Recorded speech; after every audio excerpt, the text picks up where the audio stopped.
Yes, people. Yes, people. Oh, listen, I'm looking a bit too dark today.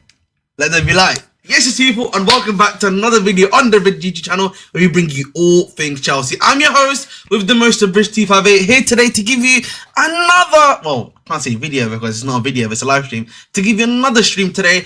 Obviously, this, you see what's in the title, kind of like, again, some sort of a discussion here at the end of the day. I'll probably get a few other guys on as well. Some are already waiting in the background just to really discuss a few things, obviously, in regards to what I think our current issues are. I think the wider issues, obviously, you've got, what's the word I'm looking for? You've obviously got you've obviously got the short-term issues. You've got, and then you've got the medium to long-term issues, I'd probably say. That's the best way to put it. As always, make sure as you're coming in to like, share, subscribe. Make sure to tell a friend, right? It helps the channel out and helps me out at the end of the day as well. And also just make sure, makes our platform as big as possible as we try to, you know, provide as relaxing content as possible, as I like to say. And, you know, listen, you guys know I'm a clip guy. I like to use clips to, you know, usually, you know, relate some of the wording that I'm feeling about stuff, as you know. And I've got a perfect clip, man. You know, this is an elite series, firstly. You know, this clip is coming from an elite series. Excuse me. You know, I just want to say enjoy, firstly. You know, I know I'm smiling a bit too much today. But listen, I want you guys to enjoy, man. X-Star saying, listen, chill. This is an elite series, man. This is like, I was reading this series on a weekly basis, by the way. So if that gives any clues, yeah, when I was a teenager, even to a young adult, no, actually teenager, because it ended when I was a teenager. So technically, was reading this still. So hope you... There are nexuses, causal relationships that cannot be separated. Yeah, shout out to the GOAT Madra. If you know, you know. Firstly, elite series, by the way. Firstly, I just want to say that. But, you know, I feel like a lot of us are like that right now. You know, I feel like, and ironically, obviously, listen, you know, that's how we all feel right now. You know, anger, hatred, tiredness, bro. You know, I'm aging up like Madra, man. I'm getting grey hairs, man. That does make me lose my hairline. It's not going well. And, you know, obviously, we are going to discuss everything and more, kind of a bit more in detail and everything like that, of course. And like, you know, listen, there's a lot to discuss for sure. There's gonna be guys that are coming in as well. But let me first bring on one of my guys here. You know, let me bring on Oliver, bro. How you doing, Oliver? You doing good? What do you think? Listen, I mean, you know that was a pretty good clip there, I can't lie. Listen, man. Again, Summed it up. listen. I feel like that clip summed up a lot of the problems right now. I think in the club. Genuinely, shout out to the goat Mudra. If you know, you know. But like as I've said many times before, one thing I've really, you know, one thing that's very funny about Chelsea is that, you know, my personal life, yeah. Away from, I don't talk about my personal life on the channel like 99% of the time, but my personal life is going well. Like I'm going from strength to strength. Luckily, you know what I mean. Everything's going so well. But then the club I support is just, you know what I mean? It's just going, cheat, cheat. You know what I mean? We're just digging our grave, bro. It gets bigger. The hole's getting bigger, bro. Pause. Like every single time we are just, it's like, you know, it's like being in like a, you know, like like in a wall, right? Yeah, and you're in like a bomb hole cover, right? You're like it's really deep. It's very hard for you to get out of there. You know what I mean? There's bombs flying everywhere. You know what I mean? Your fellow soldiers can't bring you in. You know, you're just stuck there, bro. And it's getting worse because there's more bombs falling around everywhere. You know what I mean? It's getting worse. It's getting worse, bro. And obviously, listen, I wanted to obviously use the stream obviously today to like kind of like obviously fix some of the stuff that obviously has been said, like trying to give like at least an objective take on stuff that can be done. What can we do? What can't we do? And you know, one thing I always say about myself, I'm pretty sure Oliver can agree with me before, and anyone else that comes on, I like to be a bit more practical, right? Practical is one word I like to use, or realism, right? We need like, how can we engage in stuff with the facts that are known, and then how can we move on from there, right?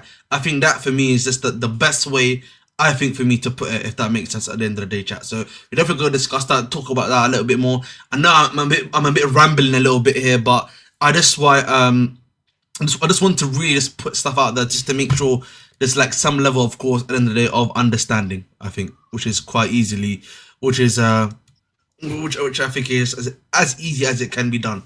But you know, I'll start with you, Oliver, bro, before I start saying my bit and everything like that. What are your thoughts? Obviously, I've titled today's stream "The Chelsea Problem." If you had to put it out there yourself, bro, what would you say is the Chelsea problem? I'll be here for hours. I mean, it's very hard to listen. This stream today. I said it's a safe space. Everyone, listen. Yeah. Everyone's here. I'm letting everyone talk their mind, bro. Today, you know, I want to give this a chance for everyone to have their mind today. Legit, it doesn't matter if it's an echo chamber or not, but I want everyone to get all of their stuff out there too. Well, you know, there are a hell of a lot of things that we can talk about.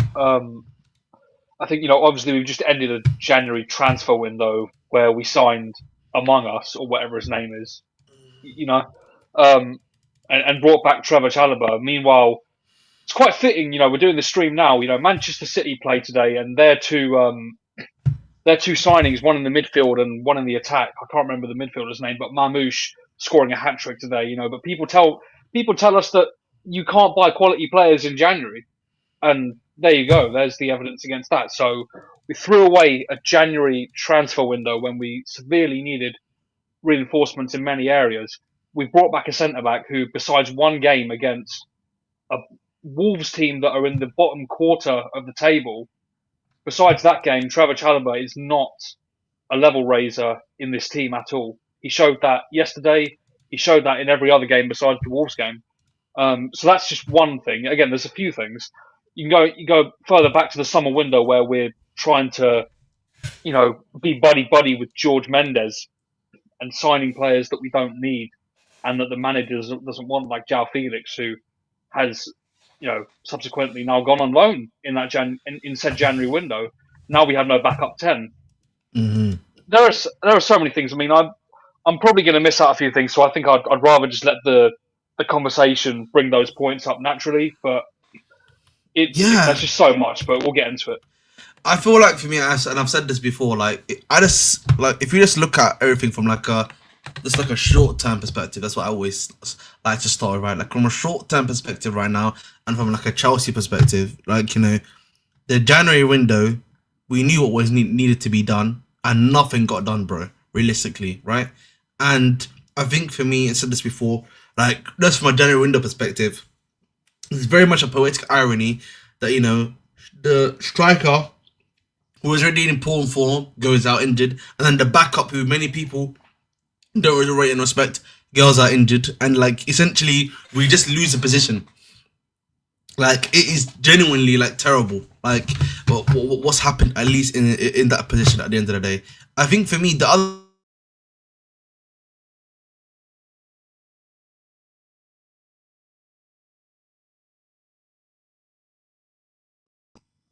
All right, I'm back. Am I back? Oh, I thought that was me. Okay. No, that was Yeah. me. No. I forgot I had the VP on by accident. It's reset itself. I don't know why it was that. But like Okay. as I was saying, like again, I think for me a big thing that I was speaking, I spoke about was like we lost the whole position, right, in that striker position, for example, right, and just literally on the day the transfer window ended, bro, with 1 hour remaining. Did you see that? Like, do you know how funny that is, Oliver? Like, we lose the position everyone was claiming about with 1 day remaining. Like, you actually cannot make that up, bro. Like, you know, you genuinely could just not make that up. And then, You know what? I was annoyed. I was annoyed at the time, but then I think it was pre-match of the Brighton game in the league. yes, I got even more annoyed because then Maresca comes out and says we shouldn't be playing a football match on deadline day. You had a whole month. You had a whole month. Like I know he's. brother. I'm not asking Enzo Maresca to dig out the sporting directors. He will lose his job, and that just makes sense. He's not going to upset his bosses. But that quote was just disgraceful. You don't. Yeah, man. You can just say nothing to something like that, you know.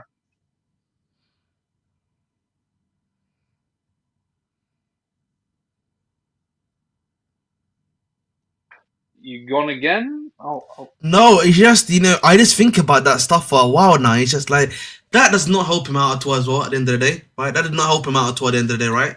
That's one thing I always make a point of mentioning, right? That was definitely one thing that did not help him out. If you're in Zamerska, right?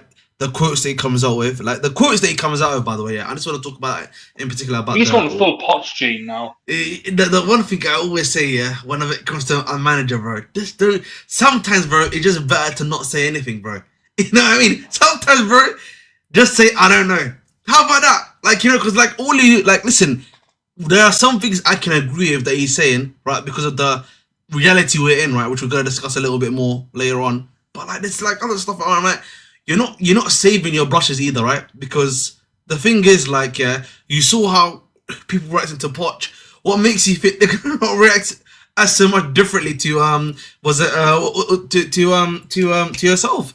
And again, like, you know, part of it is also like, you know, for me, I've always said this before, he was always gonna be a yes man, right? Whether we like to admit or not, that was part of the job remit already, right? That you were gonna be the guy that's gonna be the face there, that's gonna be the head of control and everything like that. So you were always gonna be the guy that was gonna, you know, hold corn, right? Because they wanted you to be the guy that held corn, whether we like to admit or not.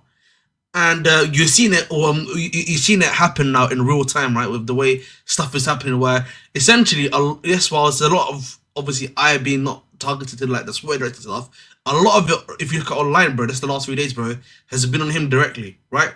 He's put himself in the firing line, and the other guys, they're not escaping it, but like they're hiding in plain sight. Does that make sense? I mean, I think there's two sides to it. I think that side definitely counts for something, but I think in terms of the fan base, I think that's more of a legacy problem because we've never had a sporting director, a proper one. You know, well, post Emanalo, there's been no one under Roman Abramovich. So I just kind of feel like a lot of people got used to that, and it's just manager out once everything goes bad. That exactly, and I think it's interesting at Chelsea because like I feel like we've had you know there's it's interesting because I was thinking about this the other day, and I don't know who I spoke with about this, was that, or I may have put in like a Chelsea group chat that I'm in, that, you know, if you remember back in the day, like at least or let's look a few years ago, remember we used to blame the players and say it's all the players' fault, and the manager was innocent. Do you remember that like period? We used to go through. We used to have that period where it's all the players' fault. The manager's doing nothing wrong, right? We need to get these players out, and then the manager's gonna obviously do stuff. And a lot of that obviously had to do with like player power. But like I feel like now it's almost become the opposite now, right? Where it's not really the players' fault. It's the manager's fault, right? Like we've done almost like a completely 180, which I think is also like kind of like played its part into having it played its part into some issues. Yeah, I mean, I think a lot of that. I mean, particularly with Maresca, I can't lie. I've been on Twitter. People don't like inverted fullbacks. I've noticed that people do not like inverted fullbacks at all. It's crazy. Bro, The only like, way to play to these people, the only way to play football is to have them overlap.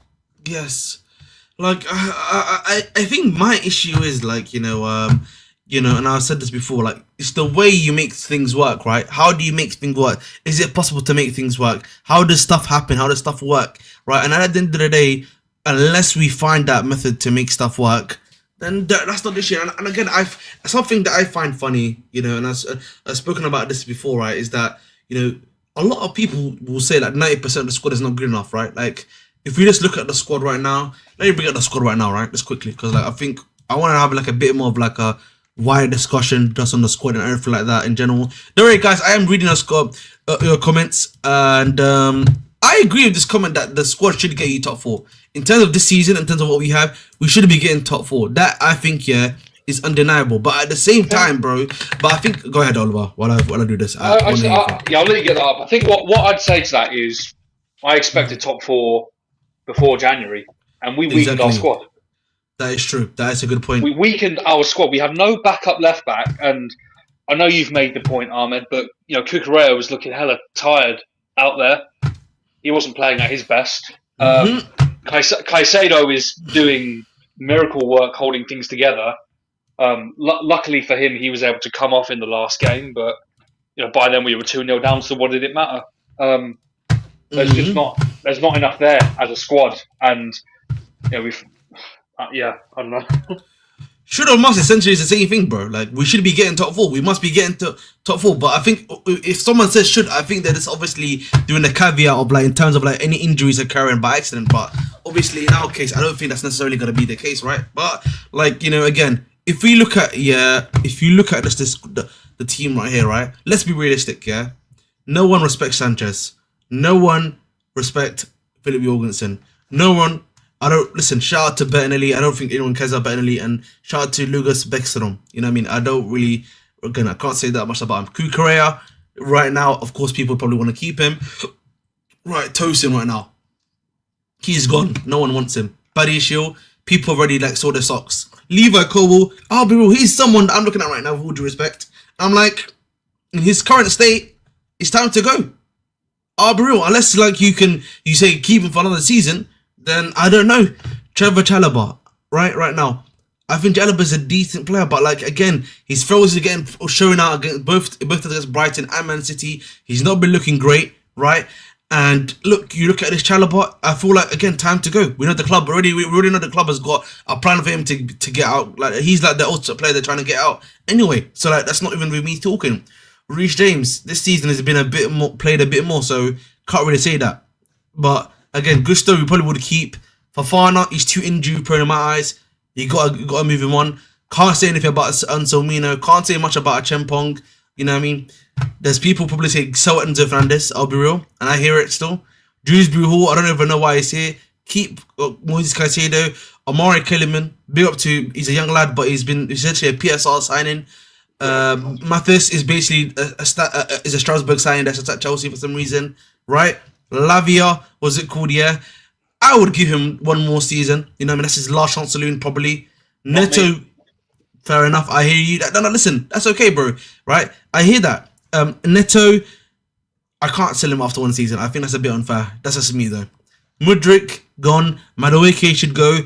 Jackson should be a bench player. Nkunku should be going. Sancho should be a bench player.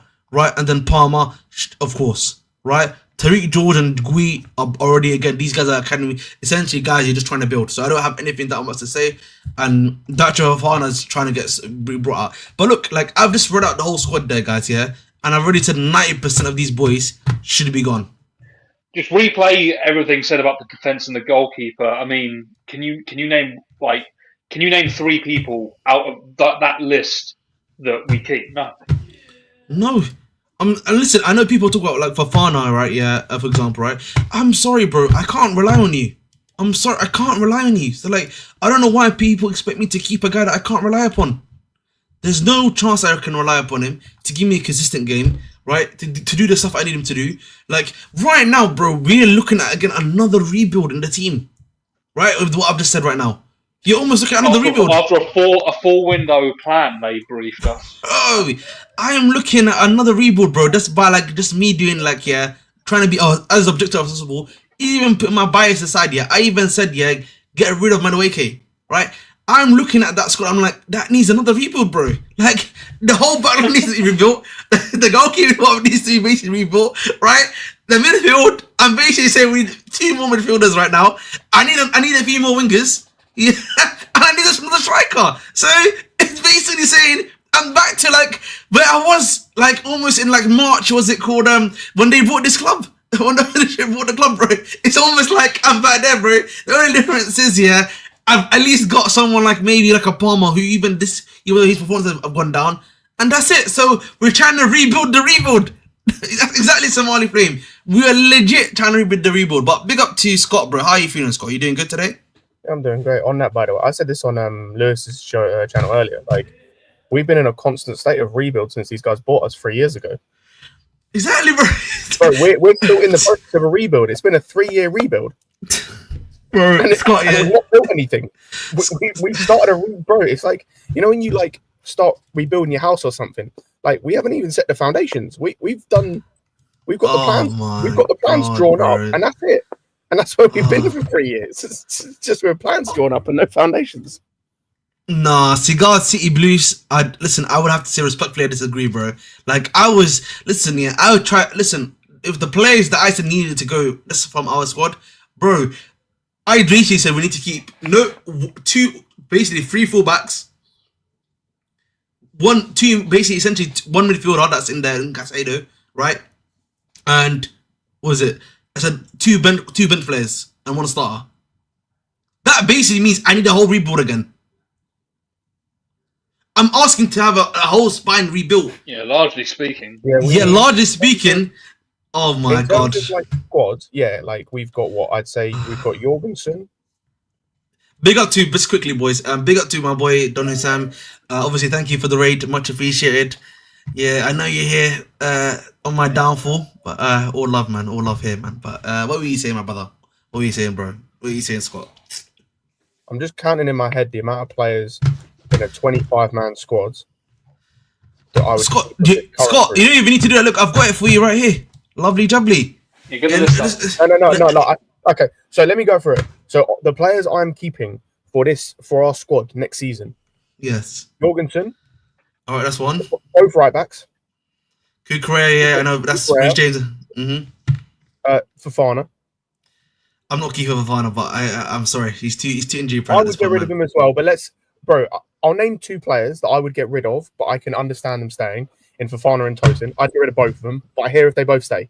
Those are 2 guys. As long as they're not starters, I can see them both being squad players. That's fine. The 3 midfielders, but again, Lavi's in the same Fofana thing. Can't be a starter, and I'll get rid of him as well. Okay. Sancho, Palmer, and Jackson. That's 11 players. I have a 25-man squad. Yeah, and with those, I've even said 3 of them I'd get rid of. So that's 8 players. Bro, that's what I'm saying. Like, I was making this joke literally. I know I shouldn't even be laughing here, but like, guys, I said this already. Like, I said something of a similar number to like Scott already. Yeah, if we are saying we are only gonna keep 8 out of a possible 25-man squad, yeah. The only other one The only other one I'd keep purely because it's probably too early to get rid of him is Neto. That's still not. Yeah, that's why I said I had Neto. Just like I think that's like we Yeah, need to like, give him. Yeah, Madueke, you could convince me, but he's probably not good enough. Even though he's been our best winger this season, which is stupid to say. Yes. Everyone that's out on loan, the only one I'm definitely keeping is Vega, but no, I'd keep Vega and play him centre back is a fucking stupid thing. But he's currently not here. That's the problem, innit? No, like he's not on the this list now. Yeah, because the people I'm not like me not saying Hugh is because like loan for Hugh, George loan, Achimpong actually. I didn't include these two because I was like, these guys are really young. There's no point in me. The only one I didn't mention, sorry, is Achimpong and Santos. Yeah. So you can that's about like 10 again. That's about 10, 11 players, and that's with me getting rid of the ones I'd get rid of. But that means for me for what I named and what I'd get rid of. That's you potentially need 3 or 4 new centre backs, 3 or 4 new centre backs in one window. You need one more midfielder potentially, unless you're going to keep Leslie, in which case that's calm. You need 1 or 2 more wingers, and you need another striker. That's like 7 signings. Oh, and another goalkeeper. That's like 7 signings in one window. That's the problem, bro. Again, like the way we are speaking right now, bro. We're speaking like we're basically what United is doing right now, bro. Essentially. Yeah. I would say we're like United plus basically, right? Because we still got a few extra players that we can keep, that are to a good standard. But other than that, bro, we are legit just doing a restart to a new rebuild right now, bro. It is kind of ridiculous.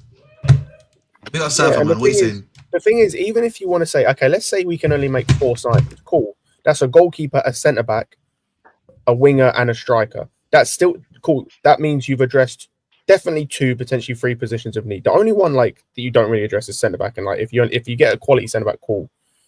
That's fine. That's still 4 big signings. Like it's just that's nasty work. I can't even, and you know I'm his number 1 hater too. Indeed, crazy, but we move. But yeah, but I just think, listen, if we are being kind, we're saying 11 out of 25 right now. There's still 14 people you need to fill out the squad. The thing is I'd say there's probably a handful. There's like 5 or 6 potentially that are on a knife's edge. Where it's like, if they actually showed something at the end of this, like for the rest of the season, then you'd say keep them. Like I'd say Madueke's there.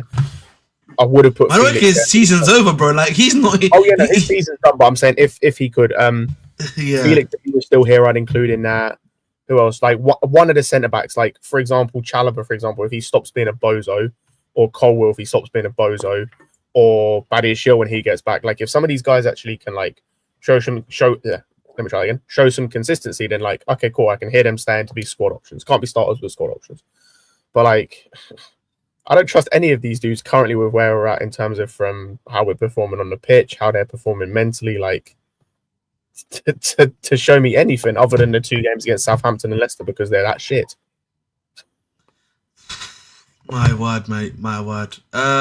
Big up to you, Andrew. We were just talking about, I started the stream obviously just talking a little bit about the initial January signing, like the short-term situation before I go to like medium to long-term stuff, obviously, of course. But like, just like, the January window, of course, like, and how like it was very ironic that on the last day of the window, the position that I think all 4 of us were asking for, I think the majority of the fans were asking for, that needed to be upgraded on. The 2 players that played in that position decided, you know what, it's time for us to go into the medical sick bay, essentially, and not out until April. So just your quick thoughts on just like the January window and how it's looking like right now, of course.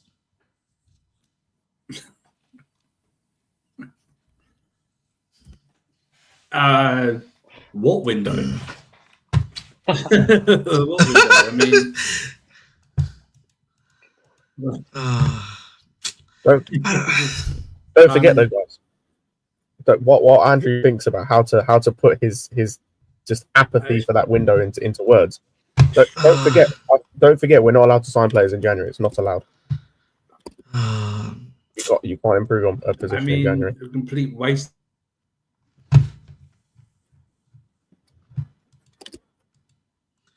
Oh, I think his Wi-Fi was letting him down. Yeah, his Wi-Fi let him down there, just like Chelsea let us down. Yeah. When it comes to in front of goal, man. Yeah. You know what I mean? But don't forget, lads, you can't improve in January. There's no options available. And if you do sign someone in January, they're not going to improve your team because City weren't improving. The guys they bought weren't improving their team. Wait, one of them scored 3 today. Oh, never mind. Don't even talk about one of them. The midfielder played well as well. Oh, did he? Oh, I forgot about him. Oh, yeah. Yeah, he played today. He was good.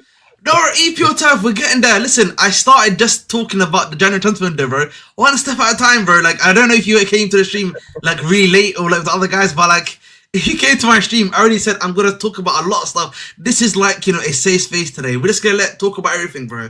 Okay, chill. All right, like it's not. I just wanted to talk about firstly just about the initial short term, right? Of just about the transfer window we just had and like how it's affecting it, bro. You know what I mean? Like I don't know what I don't know how you want me to explain it, but like that's just the way I'm going through it. Like a bit more of a slow, methodical process. But again, like obviously we had a poor window. We then start losing players. Sorry, bro. I said you're taking the Chelsea route, slow and methodical. That's it, man. There we go, man. I'm taking the Chelsea route, man. Listen, they're rubbing off on me. There we go.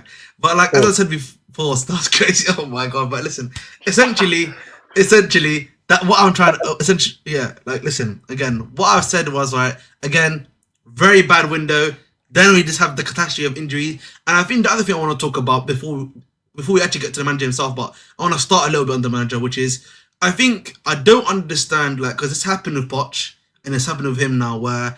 It's like they do this thing of like saying these quotes that they know is kind of aggravate the fans. Does that make sense? Like I feel like they know deep down if they start saying some of this stuff, right?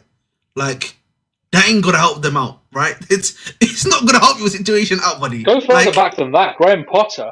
Even Graham Potter, thank you. Graham Potter was like the boys get everything. I know Scott used to crack out when he say that every time occasionally. But like they say these quotes and I'm like, that's not helping you out, bro. You know what I mean? I really feel like that ain't gonna save you. Like, why are you trying to do this on a continuous basis? Like, listen, I get maybe if you're trying to do it as a way of defiance, but it's like the amount of times you keep saying stuff, it's just not helping you, bro. It's not helping you.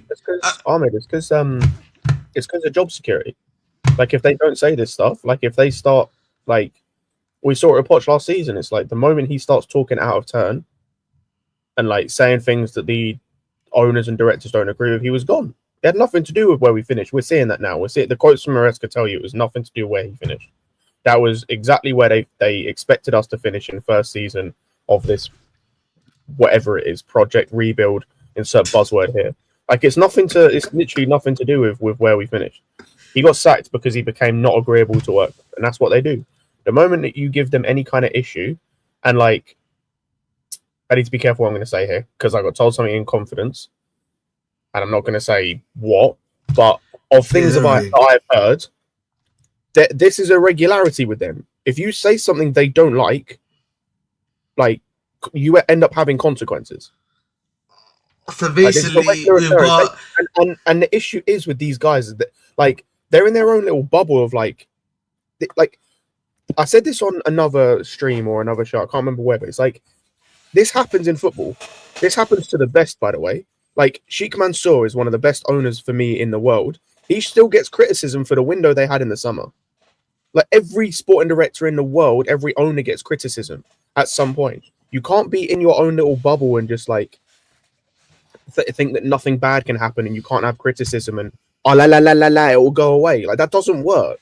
That's not the real world. This is time to put the big boy pants on. That's how it works in the world. You get criticism when you deserve criticism and you man up and you face the music and you get better and you get through it. You don't do this nonsense of like, oh, if we have problems, you're just gone. It's like that's stupid because not everyone's going to agree with you. Not everyone's going to want to do it that way.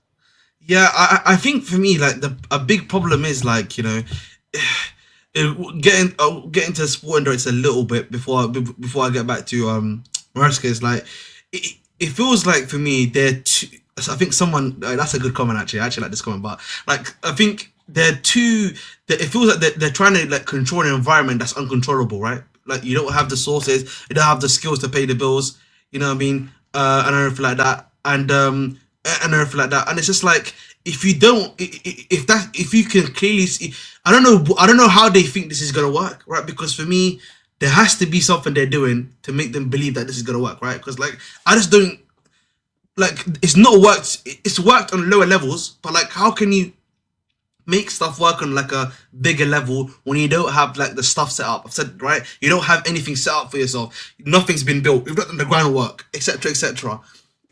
It's not going to work whatever you're trying to do. And like I think for me the worst thing here about any management, you know, I can say this because like obviously of my own workplace here, is an overbearing manager, right? Because what happens is, yeah, the amount of work that gets done is a big problem because, you know, you feel under pressure.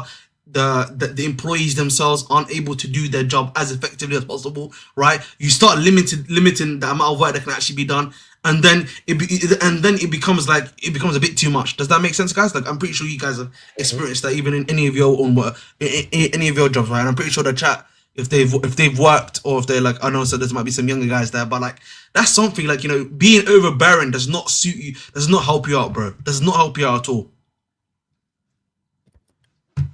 Sporting director, yes. There was. Go ahead, bro. I'm just reading these comments. No. So I agree in it. So that's what I said. Like you can't.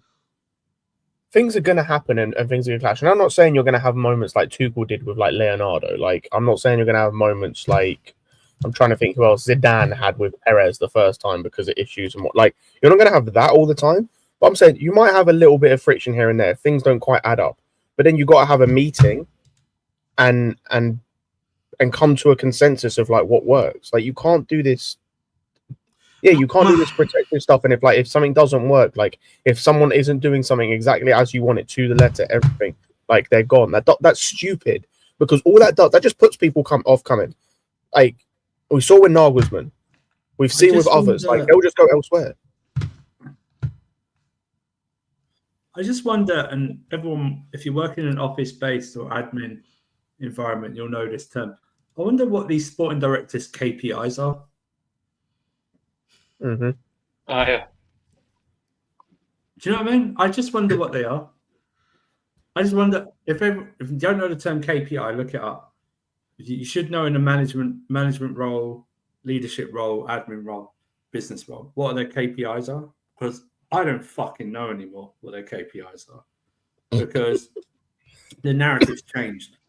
We go all the way back. First of all, the message I've said since last summer, since when Poch was sacked, which I agreed with, because all Poch stood up against them. No, Poch was fine with what he wanted. He wanted just a longer contract. You know what I mean? And just a little bit more say over transfers. But the next briefing we get out after he's sacked is expect the manager to, you know, battle for top four and win a cup. But then you hire Maresca, so that's already an oxymoron to begin with. Do you know what I mean? It doesn't make any sense. So yeah, what is a KPI? Look it up. But I honestly don't. I don't know anymore.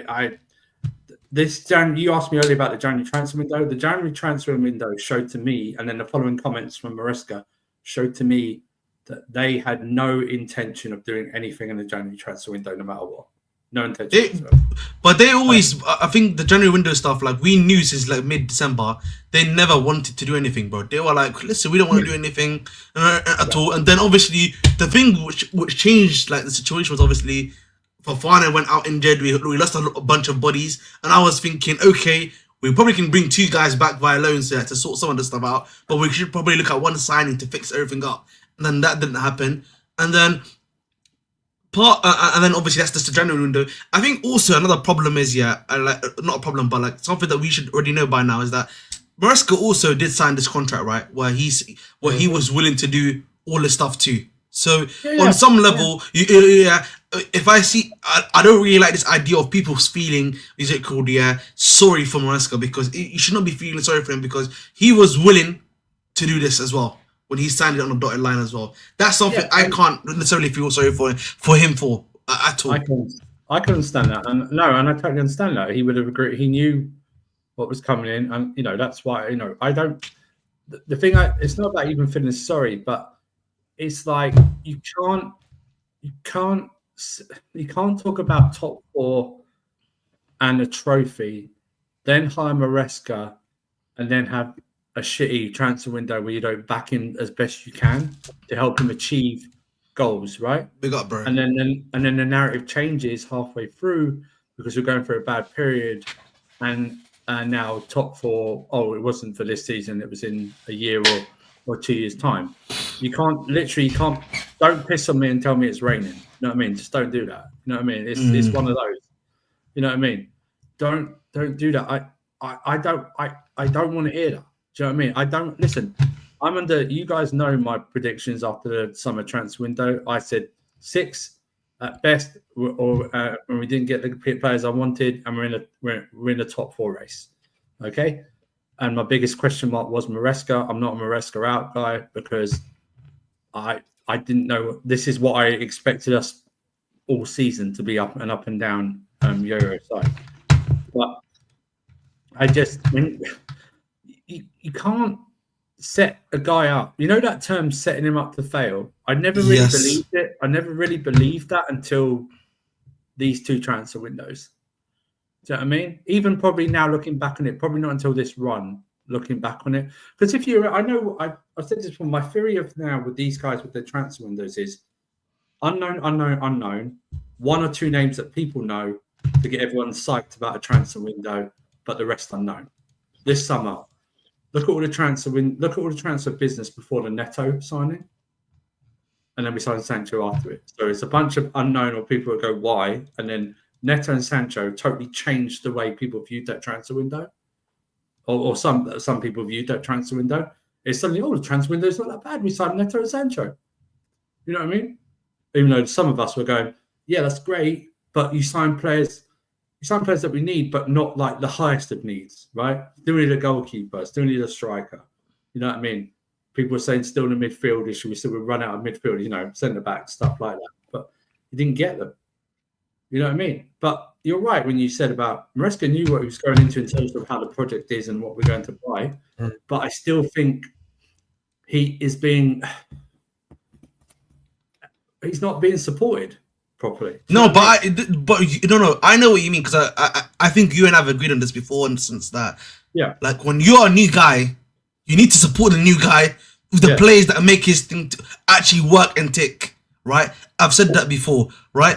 And the problem is they've not done that for him, which has been like a failing on their end. And then there's been another issue for me, which is that Maresca himself he's not willing, because of, like, again, the guy that's from his learning tree and some sort of things like that, and his own philosophy. Because remember, he's best mates with De Zerbi. These guys, they live and die by their tactics, right? And like, of course, listen, I know my guy Lucas is in the comments. If Lucas, if you want to hop on, you can. Obviously, I think it's in the tinfoil hats chat, of course. But like, he's like, why is he not changing himself tactically? Problem is, bro, there's some managers, they will not change it, bro. They will stick to the new style of managers.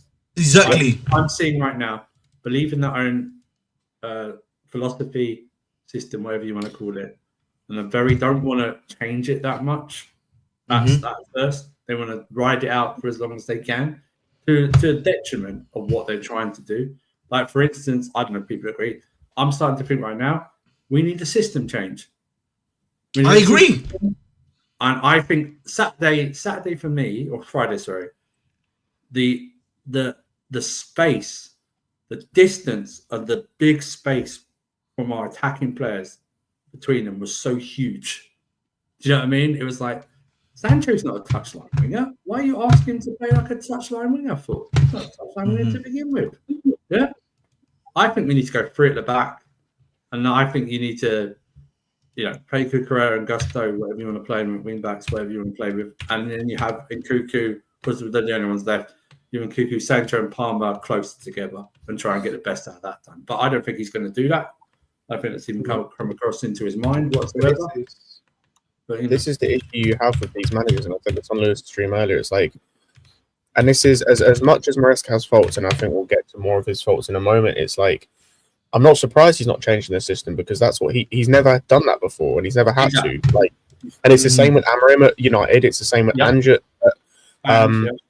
Tottenham. It was the same with De Zerbi at Brighton. Like these kind of managers, they like Andrew said, they have their system and they think it works, and they will continue to play their system through everything.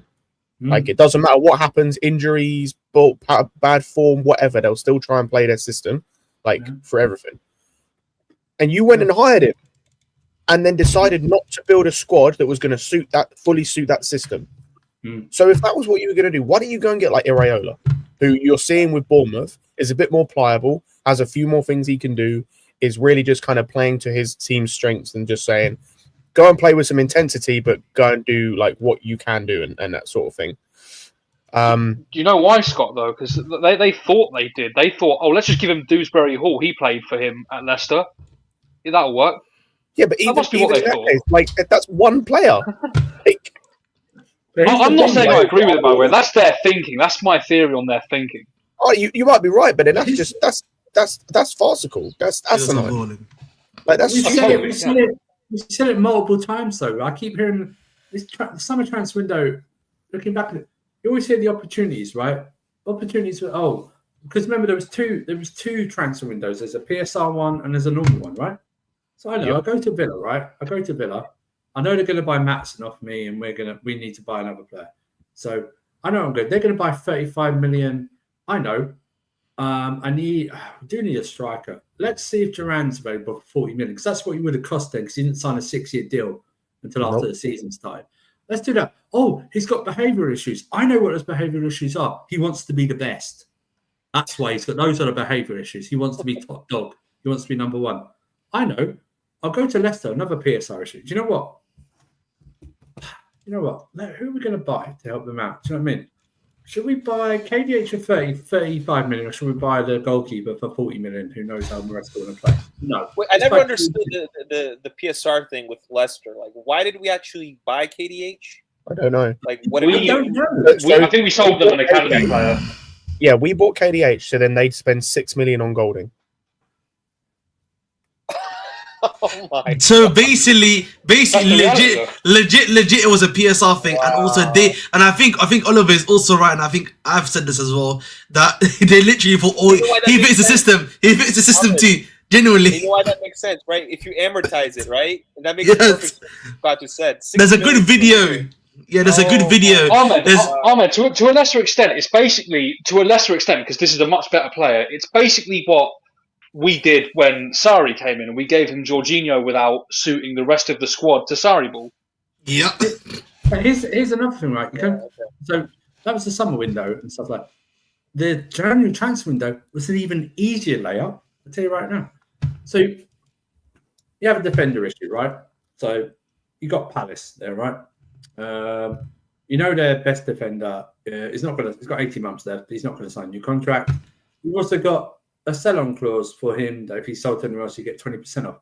So I know, a logical thinker like myself would go, why am I going to spend 60 million on Garnacho when I can spend 50 odd on Gerhi, will actually improve my team? And also I can sweeten the deal by saying, do you know what? You can take Chalobah for another season just free. We'll even pay his wages or something like that.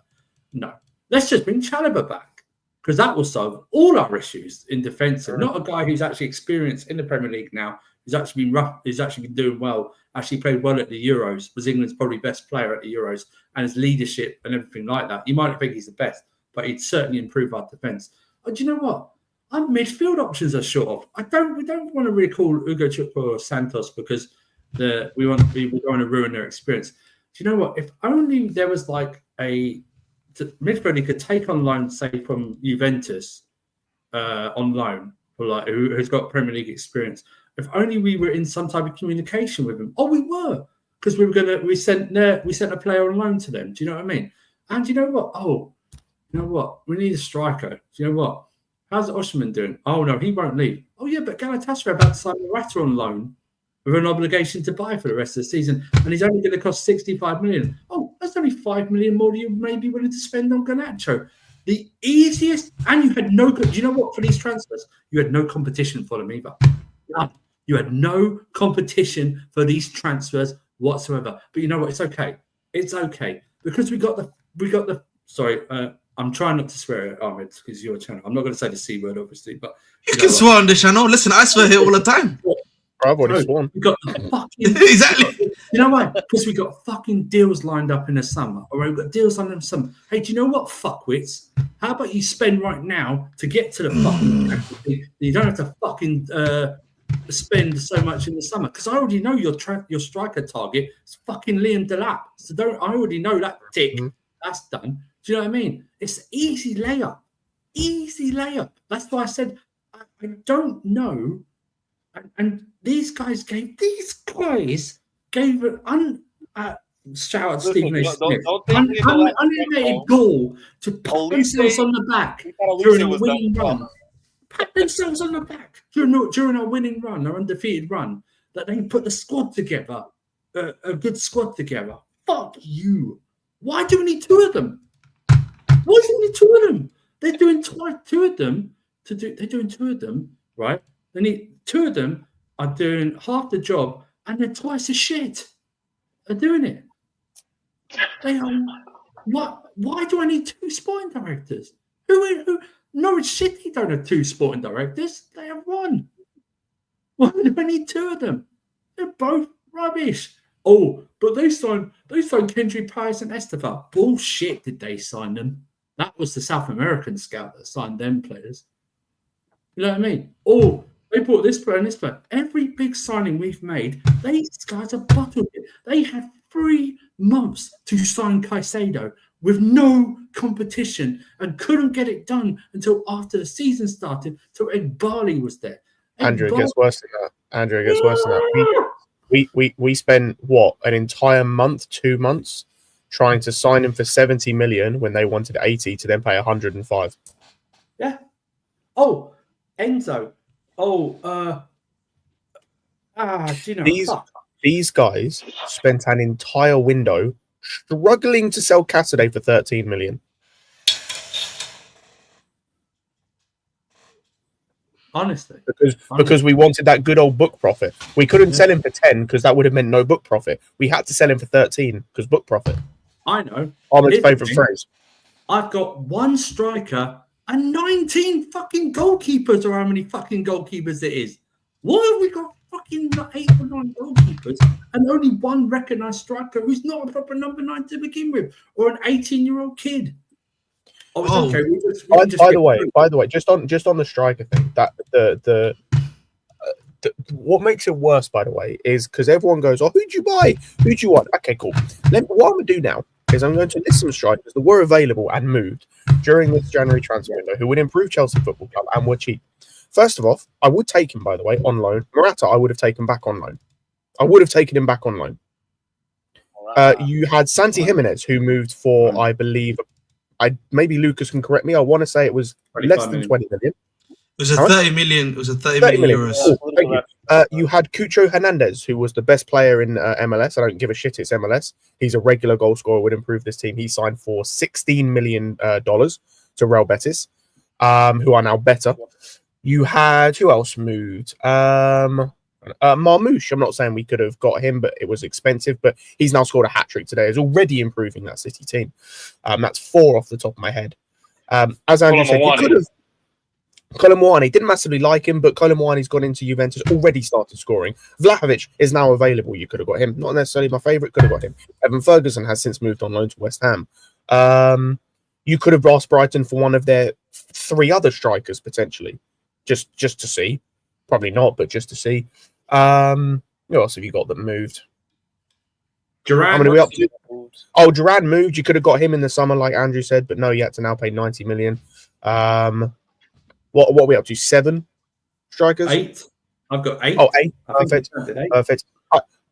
Bro, another person who went to MLS and would improve this squad because he's a striker. Choupo-Moting was on a free.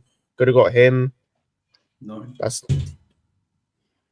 like people say, "Oh, there's no one out there." Yes, there is. Oh, Bobby Firmino's another one. He's not wanted. He's not registered for his club anymore in Saudi Arabia. Could have got him. Okay. No.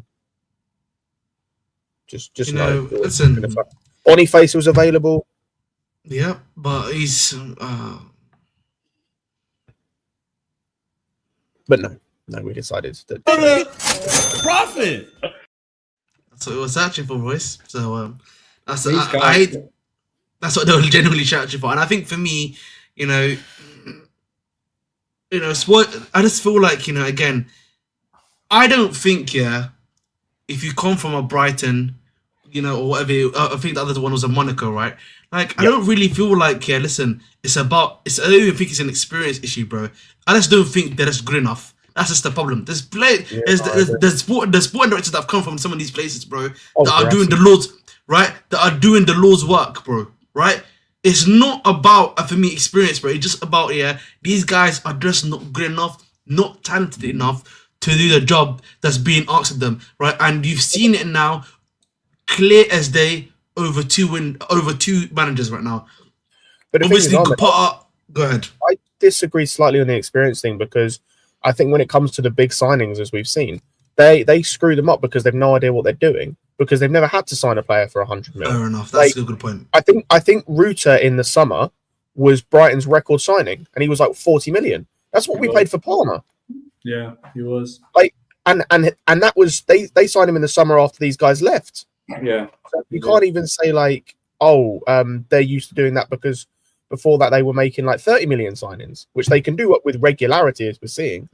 But yeah, they've got no idea what it means, like how to handle a signing of 100 million or even 60 million. That's why they fucked the Mudryk one up. When you said, we didn't even get the best guy from Monaco. The best guy from Monaco is now at Newcastle. Yep. Yeah. He was the assistant. Like Stuart was the backup, bro. Get this right. We didn't even get the best one from Brian, because how come we didn't sign Belieber? We didn't get Belieber. How did we? No, Andrew. We did get the best one from Brighton, just a year too late, because he joined after we'd already got Win Stanley. That's Sam Jewell. Everything I hear about Brighton is, in terms of their signings, came from Jewell, because after the whole Ashworth thing came out with United, I saw so much stuff about it was more Jewell that did most of that stuff. And it's funny now that I think he's now like the head of scouting for Blueco for like the whole multi-club thing. And it's interesting now that Strasbourg in particular have benefited from that, because they've signed much better players for their team. Madness. Bro, it's a good thing that we can talk about Strasbourg, right? Because if you look at Strasbourg, right, the way they are being managed. I'm gonna shoot off because I'm gonna watch something. But you're gonna watch Vengeance Day. Enjoy Vengeance. I will watch that as well. But I will nice. Watch it live. I don't people spoil it for me. You can get stuff. You know what I mean? So, that's all right, bro. That's all right. That's fine. So take care. I'll probably speak to everyone multiple times during every day. So I'll speak to you soon. Yeah. All right, bro. Take care. But as I was saying, Strasbourg is the perfect example, of looking at the irony between between the two teams that they have right now. It's a well-run club. They get all the players that they want. They get all the players that they need. They play good football. The man is willing to change his tactics, and ironically, which is something I know Lucas and a lot of people here are asking for, right? The manager actually doesn't even make excuses for his losses either. He's improved players, right? Listen, I remember watching Diego Moreira last season, and some of these FA Cup ties and fixtures, bro, and the way people are cooking him. Like shit. Bro, he looks like he was trash, bro. And since he's gone over there, he's found a new role. He's completely changed, bro. Different guy or different spectrum. They've got talented players up front that can make stuff happen. They play consistent football, bro, on a level where they don't deviate from their own tactics either. Like, they can play football from back to front quite well. Their centre-backs are really decent and young. And it's like, how can you run one thing so easy, simple, and you can't do the other one so simply either?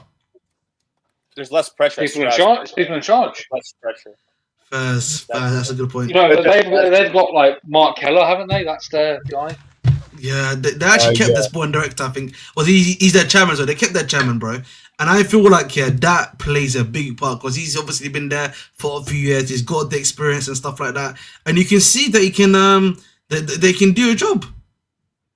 They've got clear targets as well. Like they're all aligned on, like, they want to, to some description, they want to get into Europe, which for them, because if they have been in Europe before, it's not been in a very long time.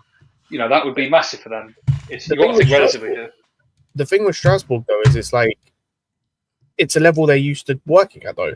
Like all these guys, like because you're having to take a team from where they finished last season, like 15th or something like that, and just make them better and competitive in that league. And like they've gone above that to the point where like they genuinely could finish in not even just a European spot, a Champions League spot.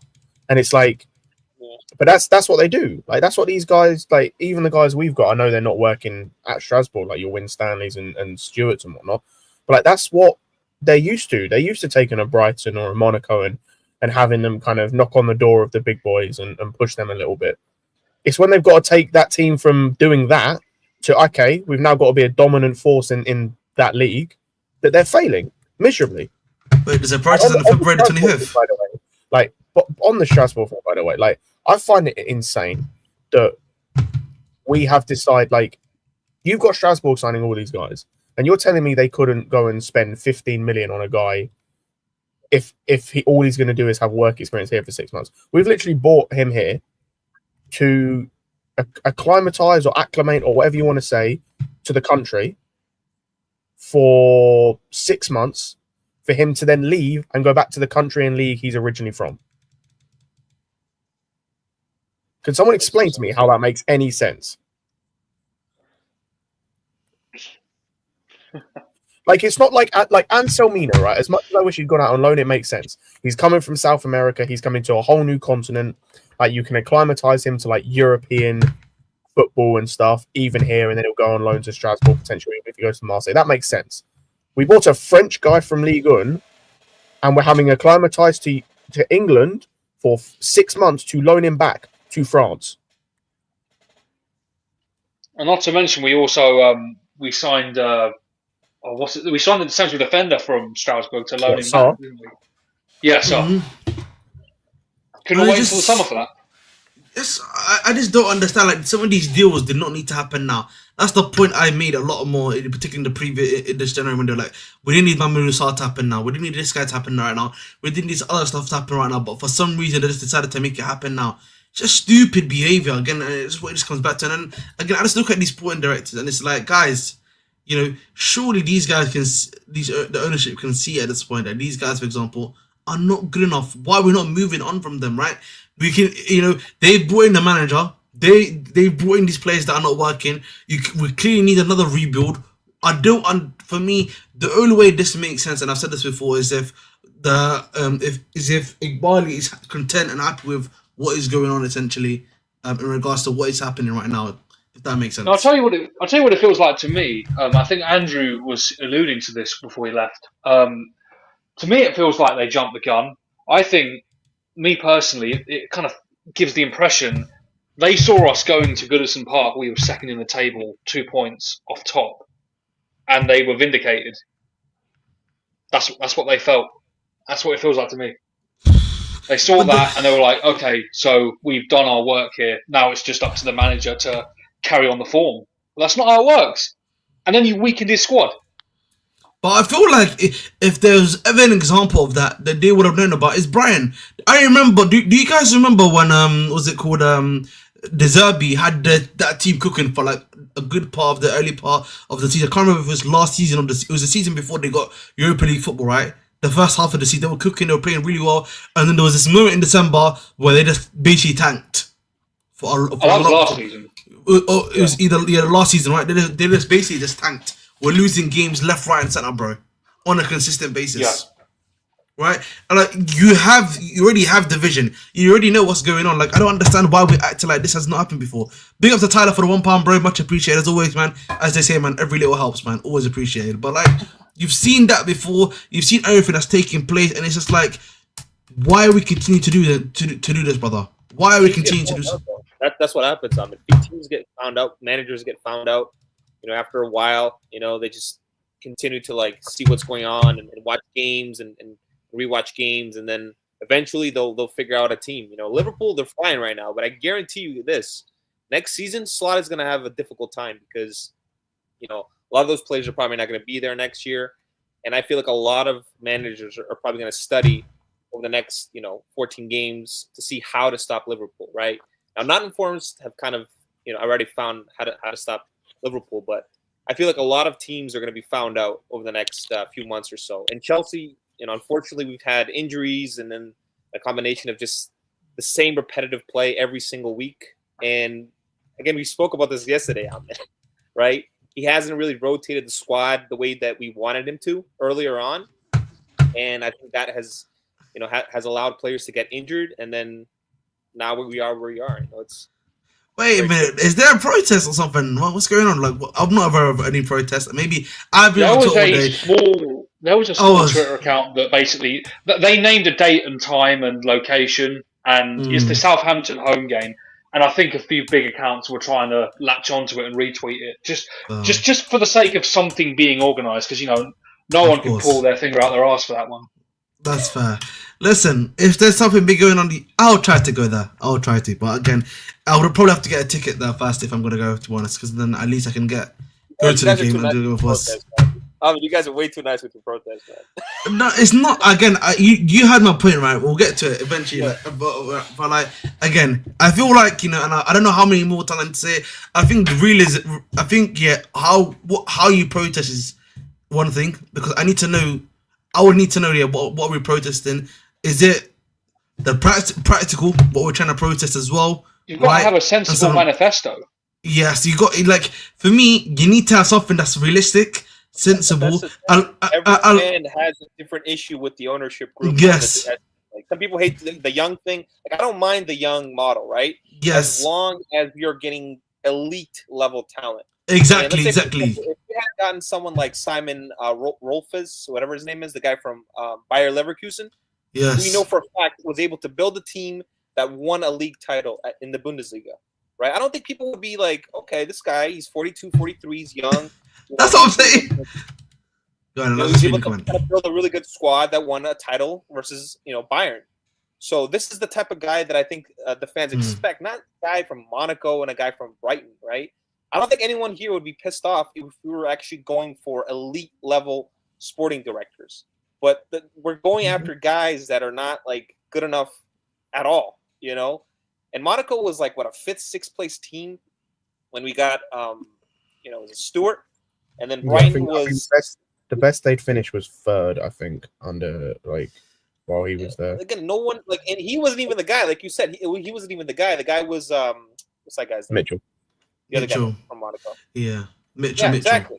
Yeah. So, just quickly, joining us next, Chelsea killed this guy's throat. Pause. You know what I mean? They destroyed this guy's throat. Yeah. You know what I mean?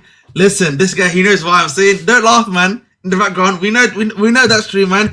Hey, they got to you, man. They got to you in New Jersey, man. I didn't know they had that level. I didn't know Iqbali had that money, bro, to get you in New Jersey. But listen, better of him. Apparently, he can't speak properly today, so you know what I mean. He's been cooked. There you go, man. What are you saying? No, bro. I just caught a little bit of a cold. That's crazy. You do not need to say all that, bro. That's insane. That's crazy. I love it, man. Listen. No, okay. But just listen. All I'm gonna say is last time he didn't have a mustache. Now he's got a mustache. But that's how I've been going through it, bro. That's how I've been going through it, man. But listen, man. For me personally, you were there, by the way. I mean, I told Marshall. Cause he's like, I think we're good. I think it'll be fine. I told him, and what happens when we lose both games? You were there. You were there. I said, I agree with you. I literally agreed with you. I agreed with you. You guys can go back to the Brighton preview game for the FA Cup at the end of the stream, and I said, Marshall, and what happens when we lose back to back to Brighton, bro? Because I'm telling you, bro, yeah, it is impossible for us to win a game when our offense going for it's trash, bro. Going forward, we are awful, and our defense is making it impossible to get a draw, bro. We're not getting any draws with this defense. Be honest, bro. Wow. We're getting cooked. It's not good, man. And what worries me is, bro, where's the solution? Let's be honest. Any solution that we could have found on the bench, the winter window made sure it's not going to happen, bro. It deaded any argument that you can say we could find a solution off the bench. RSM, our solutions, by the way, against Brighton in the game just gone, were Reece James, who's a right back. I don't care that it's Reece James. He's our right back. Bro, he's a right back. He's not bombing forward anymore. He's not the old Reece. It was Sancho, who was terrible when he came on. It was Tyreek George, who was arguably our best winger. That's jokes, by the way. the fact that Tyreek George was arguably our best winger that game, and it was Yeah, KDH. you're right. That was what we brought on to change the game against 3-0 down. Outside of Sancho, the other three we were 3-0 down to Brighton, and we brought those guys on because there was no one else. Outside of that, it was Anselmino, Achimpong, Amugu, the Triple A's, and Sanchez and some other dude. Tosin, I think it was. Sorry, who? Who are these niggas? I cried laughing when I read it. You know what I'm saying? Like, Bro, I saw the number 57 on our bench, son. Number 57. Like, this is the NFL or the NBA, bro. Why the fuck am I seeing the number 57? Scott, we have spent... These are Inter Milan numbers, bro. I've seen these numbers on Inter Milan players. 99, 80. But the thing What is, is going on, man? Bro, we have spent... Bro, we've spent a billy for me to see the number 57 on the bench. What are we talking about? We spent a billion so I can see the number 50. This is not even like... Listen, hold up. This isn't even anything against whatever poor academy kid has the number 57. I do have nothing against you. It is against the directives, bro. You should not be on the bench for the Premier League game. RSM, I'm so sorry. RSM, you know what this makes sense? This is not... Wait, listen, this is a UK sport. We don't put numbers here in rafters, bro. You know what I mean? We don't say numbers, bro.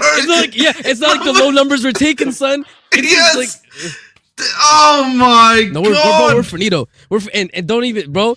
And you know, I was watching, I was like watching somebody speak on the amount of injuries and stuff that has been happening in the sport, and I was like, and it reminded me, bro. Remember how Tell was like, bro, there's too much competition. There's everybody going down, brother. Everybody going down. You would have played the rest of the season for Chelsea, son. I'm telling you right now, because, bro, like again, you can't, like, I don't know, like at some point you have to realize that, like, if you believe in God, is God. If you don't believe in God, then whatever. The karma of the universe is slapping you in the face because you did jack shit the entire window, and then the day of and the week after, all your options go down. By the way, all your options go down. Bro, listen. You know what's crazy? I was saying this on Marshall stream yesterday. Yeah, some of the players that are still playing on the pitch here have the ambulance sign. You know, on FIFA, yeah, they got the injury prone sign. Yeah, bro. Reed James. Yeah, they do. Yeah, Reed James, injury prone sign. Yeah, he's another one. Tackle. Yeah, I feel you. Pedro Neto. Pedro's not got injured yet this season. He's not got injured yet this season. Like for a bit of time. Another injury prone player. Arguably in recent times in Kunku. And Kuku's another one. And Kuku, listen. No, I'm telling you, bro. No, hold up. Everybody who loves Kaba might be getting their dream because we're about to have a starting 11 of pure Cobham and Caicedo. Like, let's be honest, bro. That's what it's looking like. Oh, great! What a defense! And like, you know, listen. Yeah, again, don't get me started on Chalaba. By the way, don't get me started. Nah, not just him, but yeah. Yeah, no, but it's just no. I'm getting no. For me, it's obviously not just him, but bro, the way the fan base talked about Chalaba during the winter window, as if he was the Messiah coming back, bro. We should have never. We did him so dirty. He was a top defender. He gave everything for the bro. He's mid. He's mid. Not just him. Not just him though. They called Colwell the heir to Thiago Silva. No, I mean the whole Cole stuff. Like the whole Cole stuff. Like I don't even speak on it. I think we all know about Cole.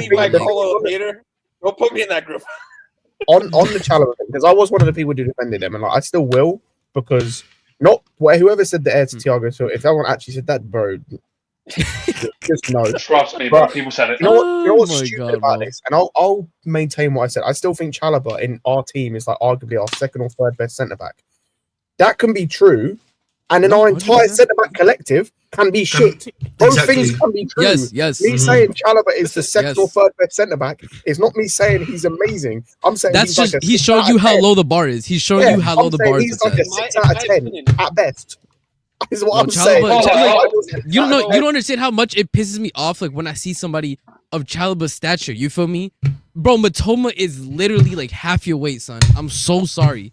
The fact you couldn't even bother him is jokes, bro. Like, it kills me. I'm tired of these defenders trying to fucking defend with their aura. Put your body on the line, bro. What is this? The second touch, not the one he took out of the air. The second one where he cuts it across him, bro. That hurt my soul when I saw that again. He got blue locked, bro. We got blue locked, no, he bro. Did. Bro, he got his shit mixed. He got put in the blender, bro.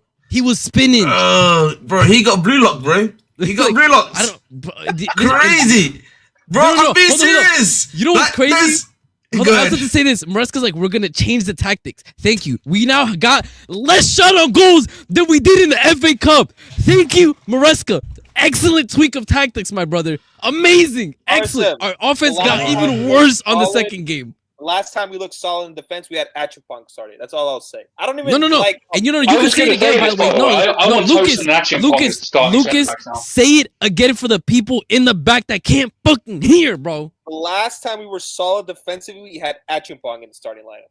Again, Can I want to talk on Acheampong, by the way, because I disagree. Last time we were solid, like, and this goes back to as much as Tosin, like no, Chalobah was everything. shit. Chalobah was shit. Yeah. But the dude that I want to cook, and I've defended him a long time. I want to cook him because he's a bitch. Cook The him. last time we were solid Ooh. defensively was Wolves Ooh. when it was Chalobah and Tosin. So what do? You decide now that doesn't work for me, brother. The old Hulk Hogan. That doesn't work for me, brother. I'm gonna play Tosin, I'm gonna play Chalobah and Colwill, you know. I'm gonna play Chalobah and Colwill. If I see Colwill touch a bitch again this season, I'm gonna lose my head. No, That guy you don't, fucking bro. sucks. Bro, if I had a voice, by the way, if I had a voice yesterday, I would have lost it. You know, when I saw Colwell ass down, bitching to the refs while we are getting pammed in the box, they're literally driving into our box. Colwell, and the worst part is, you just like you look at the replay, it's even more embarrassing for him because he just fucking slipped. He just slipped. He slipped, then his ass on the ground like a pussy, bitching to the ref. And I'm like, Colwell, get up. Colwell, get up, bro. I can't stand it, bro. I literally, I can't, bro. If I don't, bro, at the start of the season, I don't know how or what Fofana was doing to make Colwell look somewhat decent, bro. Because Fofana left and Colwell has literally fallen off the face of the earth, bro. The performances are getting worse. Lucas is right. I think Lucas is right on that point. That I think Fofana was doing a good job, but I think the system, because people don't understand how it worked, I think it was helping out Cole way more, bro. And we were outscoring. Facts. Yeah, and we were outscoring opponents way too much right at that point in time too. So we never really had to like. That's, by the way, that's with Cole. That's 3 games in a row that he's played that he's made a mistake that's cost us a goal and he's complained about it. It's other, like, he's not taking accountability. That's 3 in a row, by the way. Not even like across the season. That's 3 games in a row that he's done that. That's unreal. Like, this guy has like he's got such a huge ego for doing nothing. Like his mentality in the game is terrible. It's awful. Like I don't want a person being it's arrogant. unreal. I can't believe it. You have to be good. Well, it's as simple as this for me. He was given far too much, far too soon. You know, you had people when he was 18 years old saying that he should start for Thomas Tuchel's Chelsea in 2022. You had people linking him to Liverpool for £80 million. What are we doing here? Bro, I watched this guy 2 games. I knew he was a scrub. 2 games. I watched this guy almost. And this guy in the past, by the way, this player in the past has had the gall. He's had the gall to ask for assurances of game time. Oh, man. This is the result. Oh of my that. god, bro. My thing is, I can't lie. I got to hold the L on that. Like, that should have been the red flag to everyone. Like, and I think it was to some people, but I got to hold the L on that. Like, on that particular thing. He has some, like, I'll be honest. He's ruined it for everyone else because, like, my mentality is now is if you're that age, you don't get assurances. I don't give a shit how good you are. Unless you're like, bro, real shit, bro. Like, if we're not even giving, bro, Musiala, like, I'll be real, Esteval, bro, you can sit your fucking ass on the bench. I don't care how good you are. You get no assurance. No, but that's what I'm saying. If we didn't even give Esteval any type of promises like that, I expect like, Esteval to come to this league and fucking perform. If he doesn't, we sell him. That's it. Of course. The thing is, I've been like everyone in Latin America had. If you're not good enough, get the fuck out. Yeah, Exactly. but I've seen some like quotes of his or like things where he said, "Oh, I prefer playing number 10." Like, my guy, you're gonna play right wing and you're gonna like it. If not, you can sit on the bench. Listen, man, you need we need Esteval to show Savinho what's up. That's all I'm gonna say, bro. I just think for me, end of the day, Colwell clearly he's cooked. It's a lot of guys that right now just Okay, for but me. You must. No. That's the bar. Definitely not got any game time assurance. Is going to. No way he's I'm got not that. getting some assurance, Yeah, bro. yeah. Well, I just think. Listen, I just think for me again, one of the things that I've spoken about before, it just comes back to again, Maresca himself. We're not. He's not going to change his tactic, guys. I feel like that's not going to happen. So. Go ahead. Not stupid about the whole tactical thing because he needs to change. I don't know if he needs to change tactics. Is the thing. There's small tweaks he can make that would make things better. Like, for example, the game against Brighton. Just switch your wingers. Like, have Neto play on the left and Sancho on the right. Because Neto was doing fine on the left until prior to him to the Madueke injury, he was all right. Like, he wasn't amazing, but he was doing all right. Like, because he was able to actually get down the bottom line and put balls in. And even when he went over to the right, he had enough space that he was able to get a good cross in. Then he went to the right and he got locked down by Lamptey and was shit. And Sancho just wanted to cut inside all the time and condense space. At least our wingers get doubled up on every game. At least if they get doubled up on and they're on the side of their weaker, their stronger foot, they can hopefully get down the byline and hit a cross in. It might deflect into the goal for an own goal. It might get to Nkunku and he gets a shot. It might get to someone. At least you give an option. Right now, they're getting doubled up on and they're cutting inside and condensing the space and passing backwards because that's the only option. We literally have no shooters in the squad, bro. None of what I just said requires you to change the tactics in terms of how we build up, who moves where. You simply have to change two guys on either wing. Also, by the way, I know we have to keep watching it. I can't believe I'm going to have to keep watching Palmer and Nkunku play together. I said it before and I'll say it again. These men have negative chemistry, bro. It's a red line between them. It's a red line, literally red line. No, red line settings. There's no line. There's no line. There's no line. There's nothing. Like we played Palmer for most of the game. We played Palmer as the false nine. Never again. By the way, we saw it last season. It worked once, and we thought it was going to work again. It never did. Once against a mid team, bro. Come on, like it worked once when we tried it the first time because it confused the centre backs. Then everyone clocked on. It was shit last season. We did it against Arsenal. It was good. But we tried it against Middlesbrough. We lost 1-0. Oh yeah, exactly. But it's like then this game we had Palmer playing false nine and he was terrible, and we had Nkunku in the 10 and he was terrible. So cool, I've seen Nkunku enough now. He's just terrible for us. Not a bad player in general. He's terrible for us. Yeah, he's terrible. The thing is, you see that he's a decent player, but bro, he's not cutting it for whatever reason in this team, and I think maybe even in this league a bit. I ain't gonna hold you, man. The thing is, I said this from casually yesterday because my best memories of Nkunku, I remember when he put City in a spliff.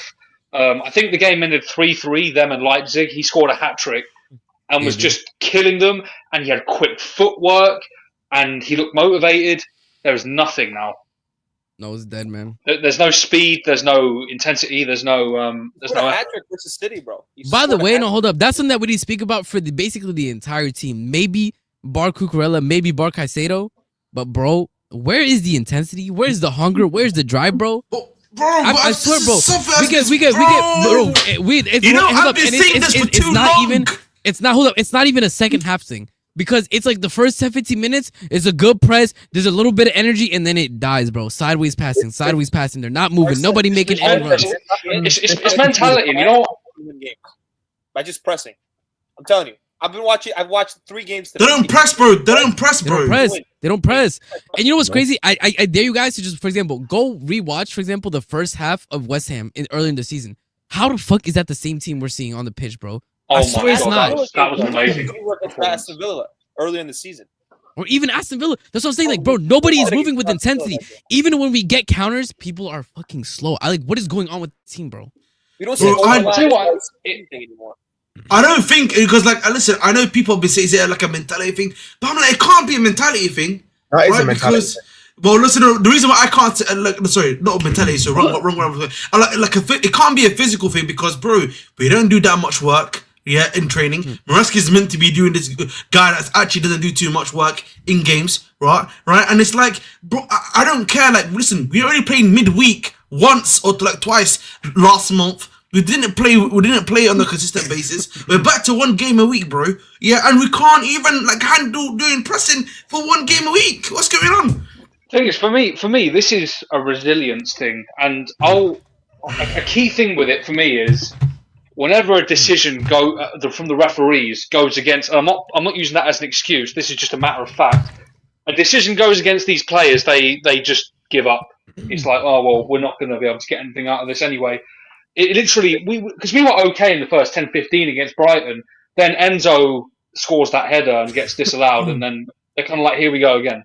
It's not even just. It's not that. It's the same thing. Like that's part of it, but the main thing for me is what I've said before. Of like, we get punched in the mouth and we don't know how to react because no one knows how to react because the oldest guy we've got on the pitch is like 25. Like we we played well. The thing is, as stupid as to say, we lost 3-0. We played well for the first 10-15 minutes against Brighton on Friday. Like we were actually playing through. The moment we lost, it was the moment we lost Madueke. Yeah, the moment we lost Madueke, GG's, bro. Like up until that point, like we were playing well. Neto got the PTSD from the FA Cup, bro. He did not want to take that man out. He did not want to at all. We had some nice link up on the right hand side. It was the one moment and Nkunku was actually link up nice, or like Madueke and Gusto and that. And then they score a goal out of nowhere, and bro, there you go. There you go. Game's done at that point because we can't react. Yep, cooked. And then the other thing we haven't, like, do you know what pisses me off more actually about the game? And pisses me off about the players. Even if, like, that happens, right? and that's happened a lot this season. That comes from no leaders. The one thing that I expect from these guys, regardless of their age, is just a bit of professional pride. Like, you just lost to this team in the cup 6 days ago. You lost 2-1. You now have a chance. You're playing the same team bar one player. It was the exact same team apart from Webster for Dunk, who got injured in the game in the cup game. You're playing in the same ground a week later, and it's like most of the same team started. Show a bit of professional pride and like we need to get back against these guys. But no. We played the same team ourselves, barring 3 players. Yeah, that's what I'm saying. I think Jorgensen came in, Madueke came in, and one of the ones that didn't start was Sancho, who came on in about 20 minutes. So it's like, oh, so now you have like 9 of the 11 that started against Brighton in the cup. Show some pride. Show some pride and some spine and fight against this team that just beat you. But no, just roll over again. Yeah, bro. And you got to say that from the manager as well, like not just the players. Because to Arma's point, with maybe, or Scott's point, swapping the wingers over. Do you not have some pride to get the result yourself as the manager who sets the plan out? This manager doesn't know how to use our players, man. I'm telling you this, like the way he uses Neto and Sancho, bro. It's actually disgusting. Like Neto, his best performances at Wolves was at left wing, right? And he's a winger that runs in behind. So you need to make those passes. Yet we want to have Neto do the 1v1 thing. He's not a 1v1 winger, bro. He runs in behind. You have to give him that pass so he just runs into space and makes that cross. The problem is we built a squad of 2 creative wingers. This is like an old school, 1990s, 2000s squad, Ahmed, where we had like a big focal point striker, a target man, which we don't have. This is a squad built for that, a target man. It is. We don't have. We have wingers. We've been saying that for so long too. But the thing is, like, listen, all of us here have said this for a while. Like, listen, it was quite apparent even before the Everton game that the way we play now, does not suit our striker because he's not positionally as where he's meant to be, right? And that's something that we've spoken about for a while. We've known for a while. This is not anything new. Do you remember the first game versus Wolves from Neto, where like I think it's KDH, he makes the pass to Neto, or is it Palmer or whatever? Neto runs into like the space. He makes the perfect cross to Felix. That's how you get out of Neto. That's the Newcastle game with the Palmer long ball. But we know, bro. We can't give it to this guy short. We can't give it to him to feed. He needs to be. He needs to get the ball in behind, bro. He needs to get the ball in behind. The way that it's counterattacking. We move the ball so slowly, though. There's no space. By the way, no. For example, and I can give you the two times this season where I think Neto was used very correctly. Look at the Wolves game, right? The Wolves game that he played, that goal the assist that he gave for Joao Felix. That's exactly how you should play him. And then the other game, I would say that we played him correctly. By the way, also on the left wing, Newcastle. You know that pass that Palmer had where he was running in behind? Yep. Yeah, that one. That's how you use Neto, bro. You don't use Neto in this slow ass buildup that we do, bro. In this cookie cutter ass buildup, bro. This is what I'm saying. He doesn't know how to use these players, bro. Like last season, no, he doesn't, bro. Wolves, it was so electric. Again, they were shit. Wolves was shit. Yep. Right? But you could see that this is how they play. It's a counterattack. Boom, both. You had freaking Ait Nori overlapping, right? Who does he have? He has great overlapping, which he does. To a good point, to a good level, I guess. He's not great overlapping, but he's good enough, right? Connecting with the wingers. And Sancho, like the way he played at Dortmund, when I used to watch him at Dortmund, he was a right winger, guys. He was not a left winger. He was a right winger. People thought he was a left winger. He was primarily a right winger. If you go back to his best season when he was playing with Holland, pre-United, he was on the right. No, but like his best seasons was when he was on the right at Dortmund. If you go back and check, and also not just that, he had Erling Haaland with him. A big striker. No, but what I'm saying is he can play on the right side, is what I'm saying. Yeah. He's not just a left winger. If you play him on the right, he's going to create more, in my opinion, right? Because he's going to be able to cross it in. The problem is, again, we don't have anyone in the box, ever. Yeah. Remember, literally on this channel, what do we say? The joke is, we crossed to the ghost of Drogba, the ghost of Diego Costa, Adigo Johnson, Jimmy Floyd Hasselbank, we can go on and on. Loic Remy, maybe, Dembaba, Listen, I was watching Arsenal today, right? They had no striker, right? But at least with Arteta, he was trying to get people into the box. He would try to get Sterling was horrible today. I don't know if you guys watched the game. Sterling was. No. Bro, I ain't gonna lie. He is going out sad, bro. He's going out sad, bro. This shit is bad. I ain't gonna lie. Like, I feel at some point, bro, like even in horse races, bro, like they gotta give up the horse. You feel me? Like they gotta let it rest. Sterling ain't with it anymore, Marino, bro. They relied on 2 goals from Marino, the freaking DM. I can't believe it, bro. I saw somebody on the timeline literally say Caicedo, it's time, bro. Like, we're so finished. We're so finished, by the way. We're so finished, bro. I think, listen, I feel like, at the end of the day, I feel like with the manager, he's probably going to die on his sword. So I feel like that's just the word. I don't know if it was Scott earlier, where these philosophy merchants, they only have one way of playing, bro. Exactly, that's what I'm saying. He's going to die on his sword. I agree with that, Lucas. I think he's going to die on his sword. And that's why you got to build a team that suits him. Like you said, like we bought, like he wants to play possession with touchline wingers, and we went and bought him a winger that's a ball to feet, like wants to link play, isn't a touchline winger in Sancho. Then you went and bought Neto, who, like you said, is like either getting behind or he can do the 1v1 thing, but he needs space, which we're not giving him now. You went and bought Nkunku, who just doesn't fit. You've got a striker who likes ball to feet, doesn't really want to get in behind that much, and when he does, we don't find him. But also, then we've got no box crashing 8s to play off him when he does drop in, because the 2 midfielders we've got are a deep line playmaker and a destroyer, and then Palmer, who is kind of just a jack of all trades. Like the way you've got our main right back is a overlapping right back who hates inverted. Like, bro, the way this team has been put together is shit. It's fucking terrible. Oh yeah, bro. And the thing is what's stupid about this is you could have done this, by the way, in terms of get someone who's got a rigid style of play in Amorim, and it would have fit better. Because I'm just imagining it like we've got more players that fit that system than we have this Maresca system. Like, it's uncomfortable. You could go, like, bro, like, I'm just thinking off the top of my head, right? You go still Jorgensen in goal. You go a back three from with everyone fit from right to left. You've got Fofana, Tosin, and Kukurea. You go right wing back Gusto. 2 midfielders the same. Left wing back Neto. 2 10s of Palmer, and then 1 of Nkunku or Sancho. Jackson up front. Yep. Honestly, listen. At the end of the day, it's all well and good us doing these tactical stuff. I'm a great tactico. Check out my FM saves.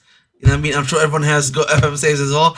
But, like, listen, guys, that's not going to happen. Nothing's going to change. And, listen, I was saying this stuff, for the funniest memes last month. Like, I heard some does my watch-alongs with me, and I was saying all the stuff. Don't forget, chat. Maresca out, man. There we go.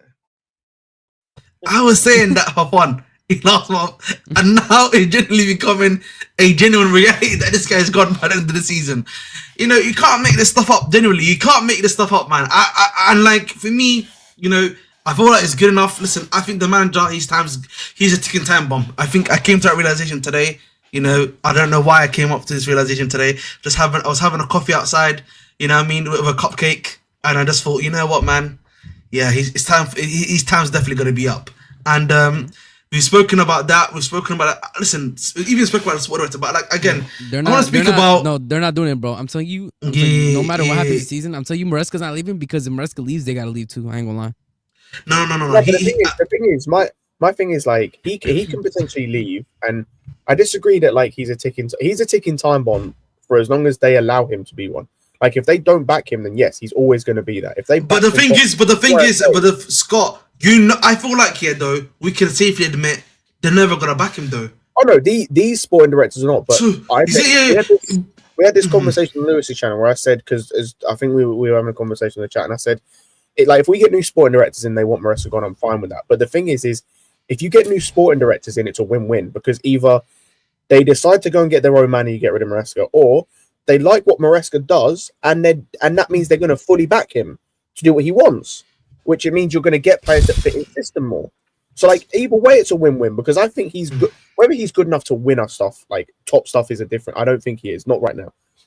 I think he's more than good enough. We've seen the season; he's more than good enough to help us get top 4 regularly. If you just back him properly, and give him a squad that he can work with, and not just give him like pieces he doesn't want, and give him Dewsbury Halls and these man. Like, give him players he can actually use it across a whole season. He might get a few players wrong here and there, as we're seeing this season, but he can get us top 4 regularly.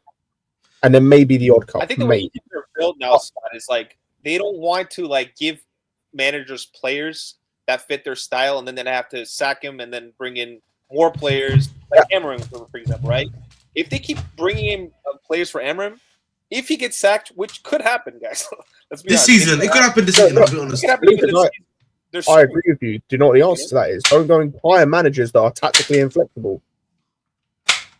Like, if you want to be able to, if you want to be able to buy players that are going to work manager to manager and able to be used in different things, go and get someone like Iraola. I'm not saying we should go and get him now as the next manager. I would actually love Iraola.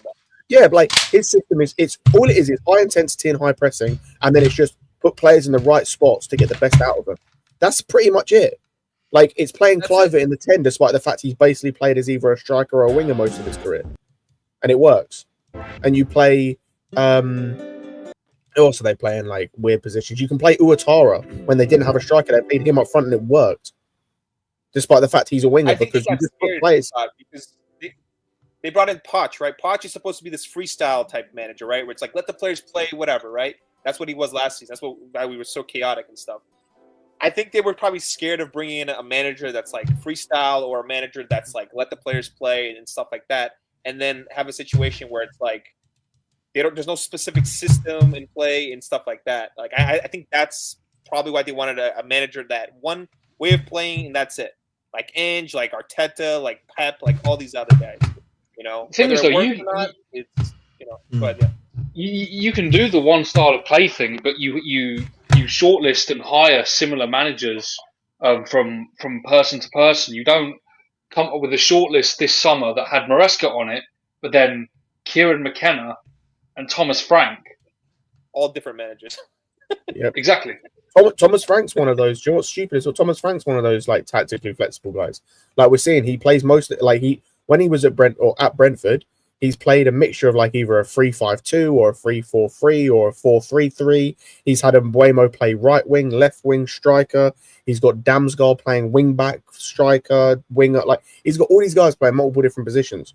And then you look at that, and then you look at Maresca, who's very it's this way. It's put these guys in this position. He doesn't really like to change and move guys to different positions a lot.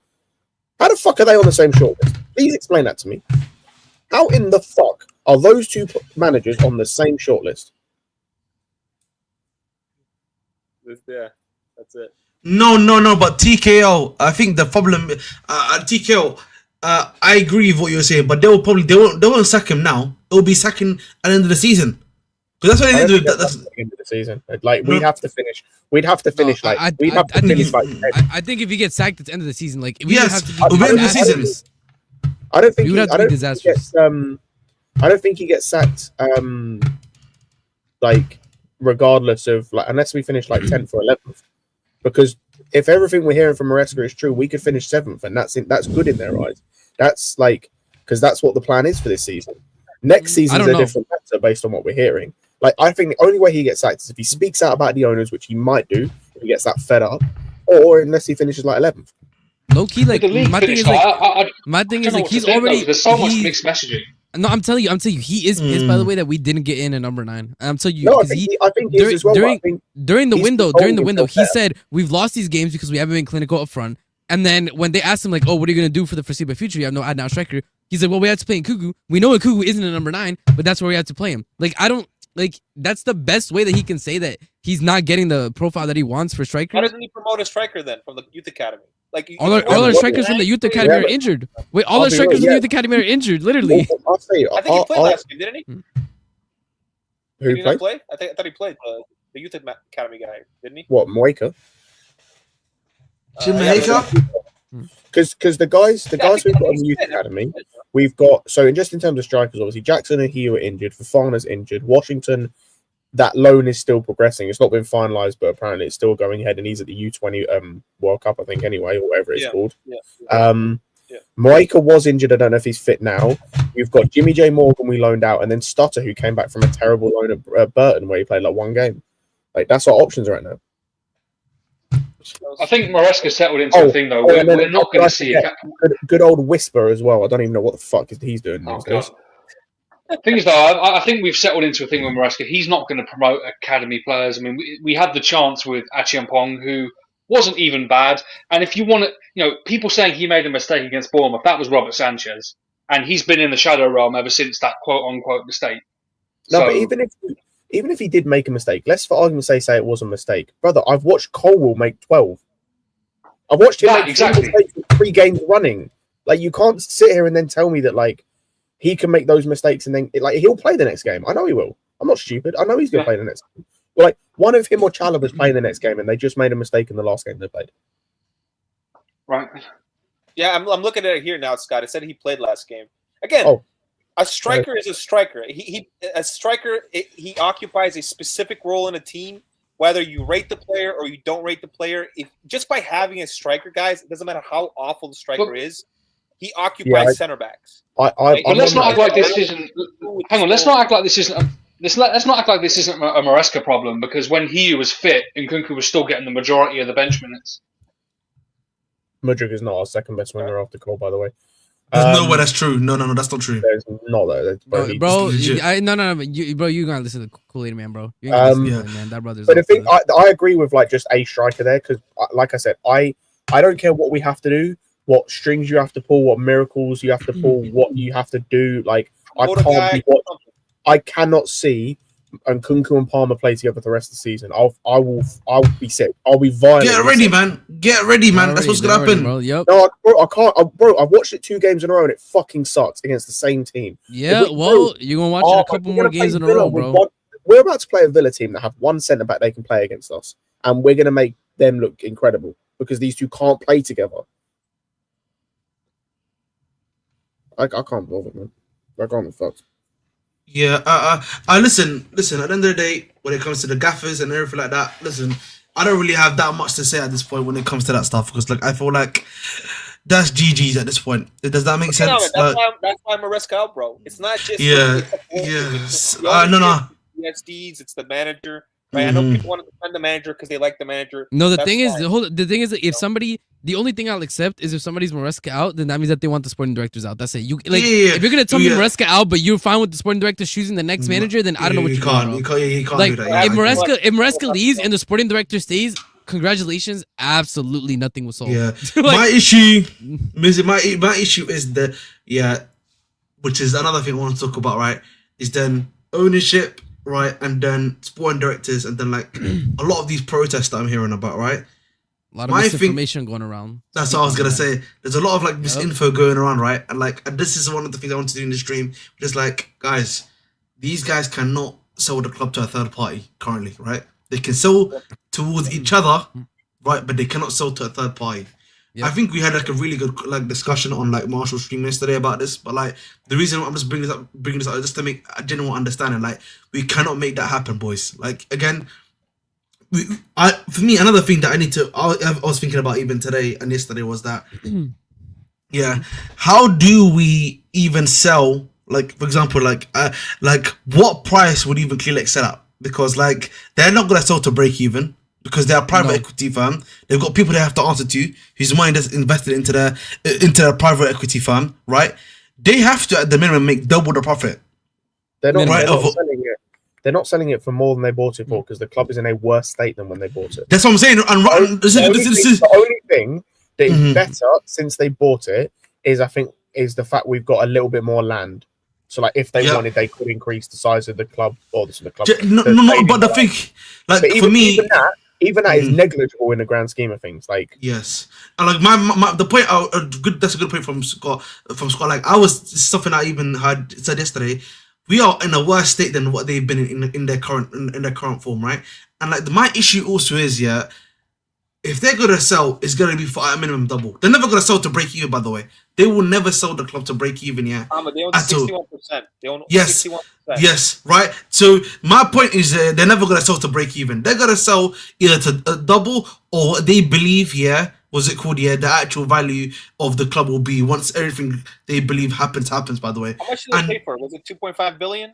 It was like 2.8, right? Wasn't our club 2.8, if I'm not mistaken, or something like that? I think it was 2.5 billion, and there was like an investment of 1.75. Like, it's like it's like 2.8, stuff like that, right? So if you just listen, simple maths, 28 times by 28 divided 60% is me saying it's 3 out of 5. 28 divided by 5 is like basically me saying quick maths 5.5 or 5.6. 5.6 times. Listen, I'm doing quick maths. Chill. I just quick maths. 5.6 times by 6. Basically, essentially, it's 21. It's basically like they basically put in around about 2 bill. Basically, it's basically 2 bill. Around about 2 bill. 2 bill they put in, right? Essentially, right? They're gonna want at least 3 bill. No. Listen, 3 bill is just essentially them breaking even at this point. Right? That's not even right. They're gonna want at least double, right? So that's basically either 4 billion or above. Right? Realistically, I don't know how Bowley's gonna make that happen, boys. I'm just being honest, right? Listen, we can say he's not gonna make it happen, right? So this is my problem, right? That you cannot make that fundamentally happen. So like for me, I'm just talking about this selling with them. They can't even sell the club to a third party until 2032 as well. They can't, but Bowley can get other investors to add to his group. Like right now, no. Guys, right? Wist owns 16 point something%, I think. Actually, Wist owns the smallest. He only owns 5%, bro. He doesn't own that much. Yeah. Wist isn't even that much. This is why I decided to actually do a bit more research here, and Marshall did a bit of research on his stream yesterday as well. Like, listen, guys. The reality is, this is a private equity firm. They want money, bro. They're not gonna leave here without 4 to 5 bill. Bowley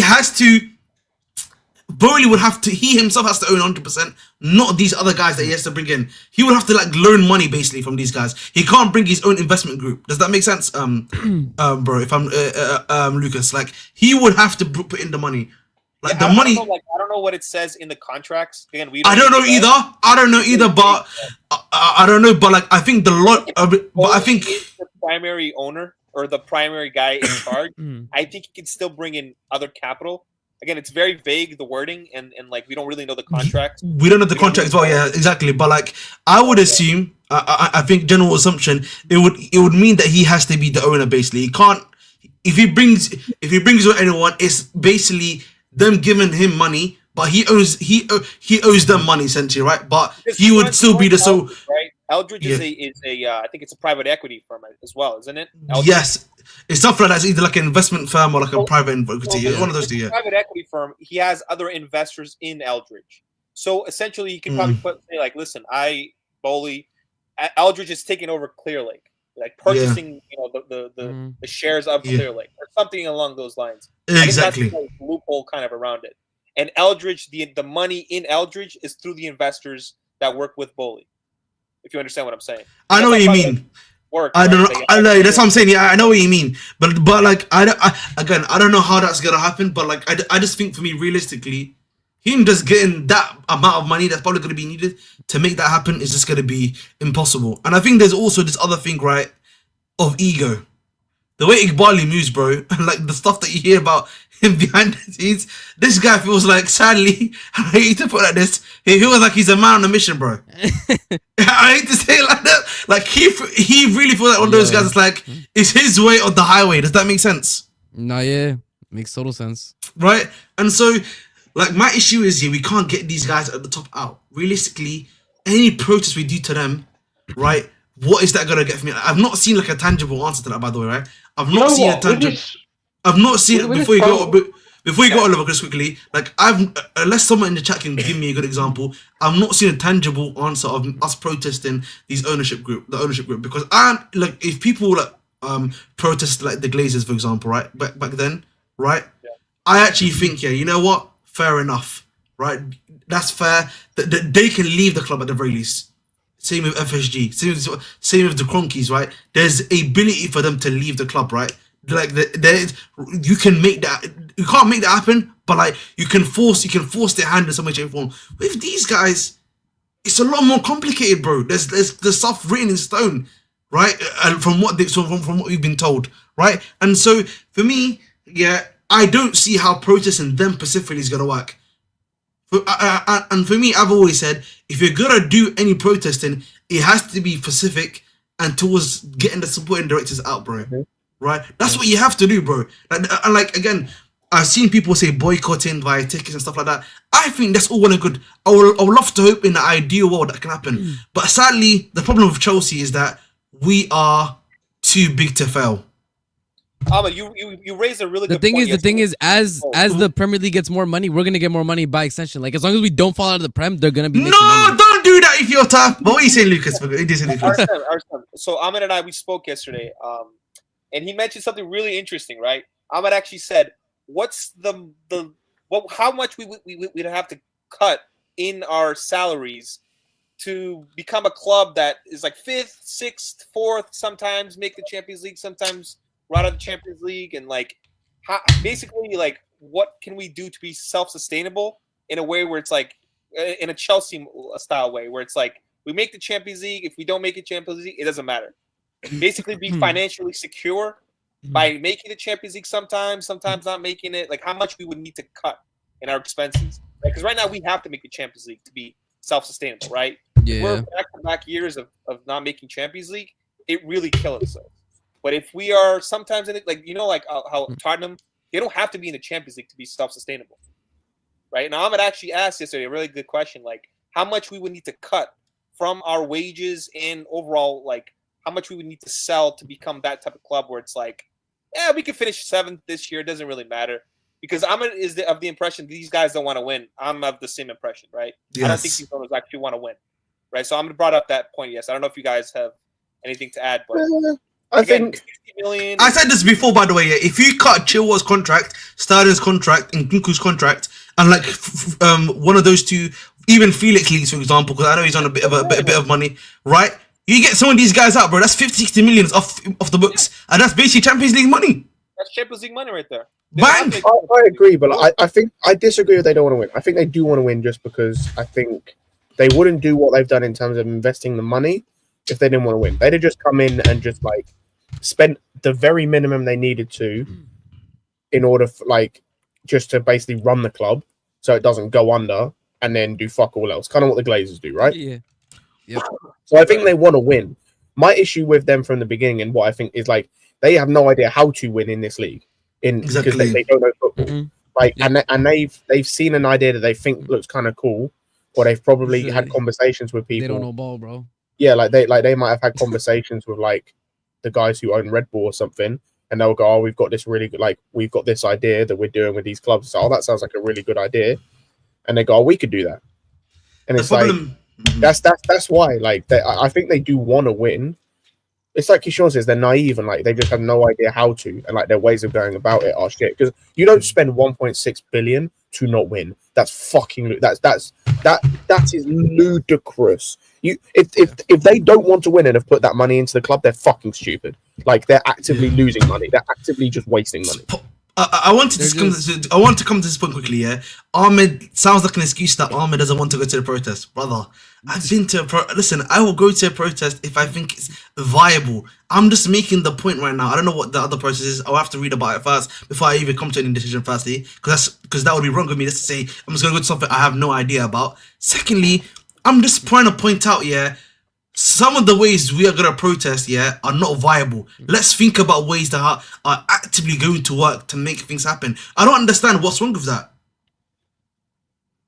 You know, because the one thing I don't want to do, is that if we start doing protests, right, and we try to make stuff happen, we then decide to go start doing split ourselves, right, and then eventually there's no single voice, right? We do split ourselves, and then there's no single voice, and then you got each group doing completely different thing, right?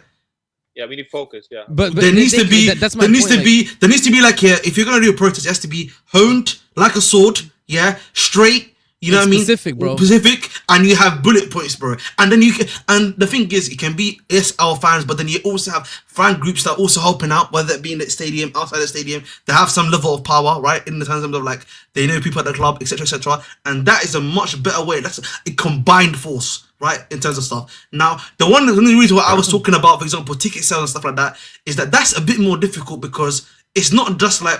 As a local footballer like myself, I cannot go there, not buy tickets. A lot of people can do that, right? But then the problem is, when your club is a big top 6 club, a big club, bro, it's very hard for you to get international fans, bro. You got international fans, even just got fans of football. They're able to buy these tickets, right? So then it's a cascading effect, essentially, right? That one's a bit harder to do, but like there has to be some level of manifesto, something you're doing on stuff like that. That's what I want. And by the way, this is why I've said that we need to really push back against these people pushing false narratives that the fucking owners can leave. Because if we protest owners leaving, bro, you're shouting at a mountain to move, bro. They're literally, if you go to a protest about the owners, then you're just wasting your energy. Because as much as you want to cry and moan and bitch, they are legally here. There is no secret loophole. The government wouldn't have allowed them to be a loophole. Yeah, you can protest about the owners if the protest is about change the model or change. Exactly, that makes sense. That makes sense. But these people are saying owners out. That is the single thing of the protest. They want the owners to change. Owners out, bro. They're going to look at you and laugh.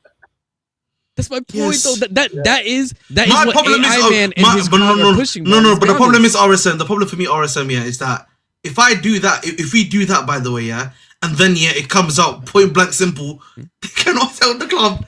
We're back to square one, and it's like we protested one whole day. For example, if we do one day protest, all for nothing. Is what I'm saying. But again, though, Ahmed, the problem with misinformation is half the fan base will just write it off as a brown envelope. You can't do that. They will. No, but they will though. You can't lose. We can't lose. No, but listen. But the thing is, if it's verbatim, bro, and it's point blank simple, this is the thing. Another thing I said, there has to be some level. There has to be some level of media literacy, bro. I know when stuff is a brief. When the Gallagher stuff about him not accepting the contract came out, and it came out from 5 different sources at the same time at 11 p.m. That's called a brief. You know what I mean? It's not a brief when it's coming out and it's not come out from them. It didn't even come. It came out from Rain Group, bro. It didn't even come out from them. That's what makes it mad. Listen, I'm sorry, I've got a girl at home. I don't do side things, man. Black men don't cheat. Thank you very much. Just want to put that out there firstly. But secondly, as much as you guys want to cry, bitch, and moan, they will maintain the same model. But Kool-Aid, this is why, again, when I'm speaking about a manifesto that works, right? How do you protest? You protest, obviously you don't want the central directors, and you protest the model. You don't want the model, right? Then you say, listen, the model's not working, or you want tweaks to the model. That's what you just say, Don't for the people that go into the city, aren't they don't they check to see what you're bringing in and stuff like that? So can you even bring these type of things in to It doesn't need to be, but it doesn't need to be. Listen, it doesn't even need to be necessarily inside. Inside, bro, you can just, bro. They just do the usual tap. You can't have a banner saying They do check stuff because I remember. Do you remember the Gallagher banner last season? Yes, they do checks. They wanted that to be like a Clear Lake and a Blue Co banner, but they had to basically make it like a PG version. Not PG in the literal sense, but as in not mentioning the ownership and stuff like that. Oh, okay. Can I ask you again, Kool-Aid? Yeah, I don't know why we keep on asking this question, bro. I'm asking you as from a realism perspective. United fans tried to do this, it didn't work. A lot of other clubs tried to do this, it hasn't worked. Okay, when you are a top 6 club, when you're a top team in general, right? If you do not have a homogenous fan base, it does not work. I don't think that's gonna work for us either. I'm just trying to be practical. There has to be like we have to have the. I hate to be like we cannot be delusional, right? We can't hope and dream. We have to be factual, bro. We have to base on evidence of what we've seen recently. That's all I have to say, man. Also, let's be honest, bro. Like, look at the people who are going to the games, bro. Like, if a man is willing to sniff another man's freshly worn shorts, my bad. Chill out, man. Bro, he is not, bro. He's not giving up that seat, bro. He's not giving up that seat. Fair enough, then, bro. Yeah, like, yeah. And like, bro, I'm not getting. By the way, I'm not getting like. I'm never getting over that. I mean, I just for the rest of time, I'm gonna mention that because these are the that was insane, like, bro. No, because they're gonna because these are the same people who are like, do you know? You've never been to the bridge, and I'm like, okay, so if I go to the bridge and I sniff Enzo's freshly worn shirts, am I valid now? Am I a real one now? Is that the bar? Because let's be honest, man. So Joe, wow, you're a local. So like, what is the sentiment around the local fans, like from the people you've spoken to? I would assume so. Listen, I think a lot of them aren't happy. I think that's fair. Like, and I hear that, but like my issue is, you know, if you want to get stuff done, right? Again, I would say I would consider myself a leftist. You know what I mean? I understand. Like, there's the way you get stuff done is quite simple. The protest has to be defined, manifestized. Yeah, you need to make sure you have different groups working together with a single goal, and then that's how you make it work. But like, I think for me, you know, my issue is sometimes, you know, also. I also think that this aspect, right? Obviously, of like, I would assume like maybe YouTube guys aren't necessarily, you know, looked at as in the rightest of form, right? I would on some level either, right? I would probably say too. Like, listen, I'm just a low level guy. I'm probably not even known that much. I haven't got that many subscribers, so like I can walk into the stadium and people probably will never recognize who I am, bro. You know, I'm that good in general. Like, listen, don't worry about me, Chief. Like, you know, I'm here to place it. That's actually a good thing. Wow. Very good thing, bro. Well, so you're telling me you're not valid in your own hood? Okay. Listen, that's the blessing. Listen, if you see me outside, like maybe in the other ends, like maybe one of my boys or like one of my mates and like stuff like that, they may know me obviously, but like, listen, other than that, but like the reality is I'm not a big guy, you know what I mean? I'm not nothing. But the idea that I'm trying to bring at the very least is like, it's a very simple and effective idea. But I think for me the problem is gonna be, and the thing I worry about is that the protest will happen. It'll be ineffectual because we're trying to do something that cannot happen, right? And then you know what happened? You know what happened, right? Then like you probably get the media report is like they can't sell, and then you know what's gonna happen? You might like, and then it will just die down, bro. And then it will just be, it'll just become Twitter wars. You know what I mean? We'll just go back to like politics. It'll be like the political stuff where it's just like, oh, we're just talking about it on Twitter every single day, and nothing's happening outside on the stadium, bro. That's what happened. And like, and that's my bit. And you're not proper Chelsea enough. Listen, man. Listen, maybe I'm not proper Chelsea enough. Maybe that's it. If that's what you believe, I'm free to do that.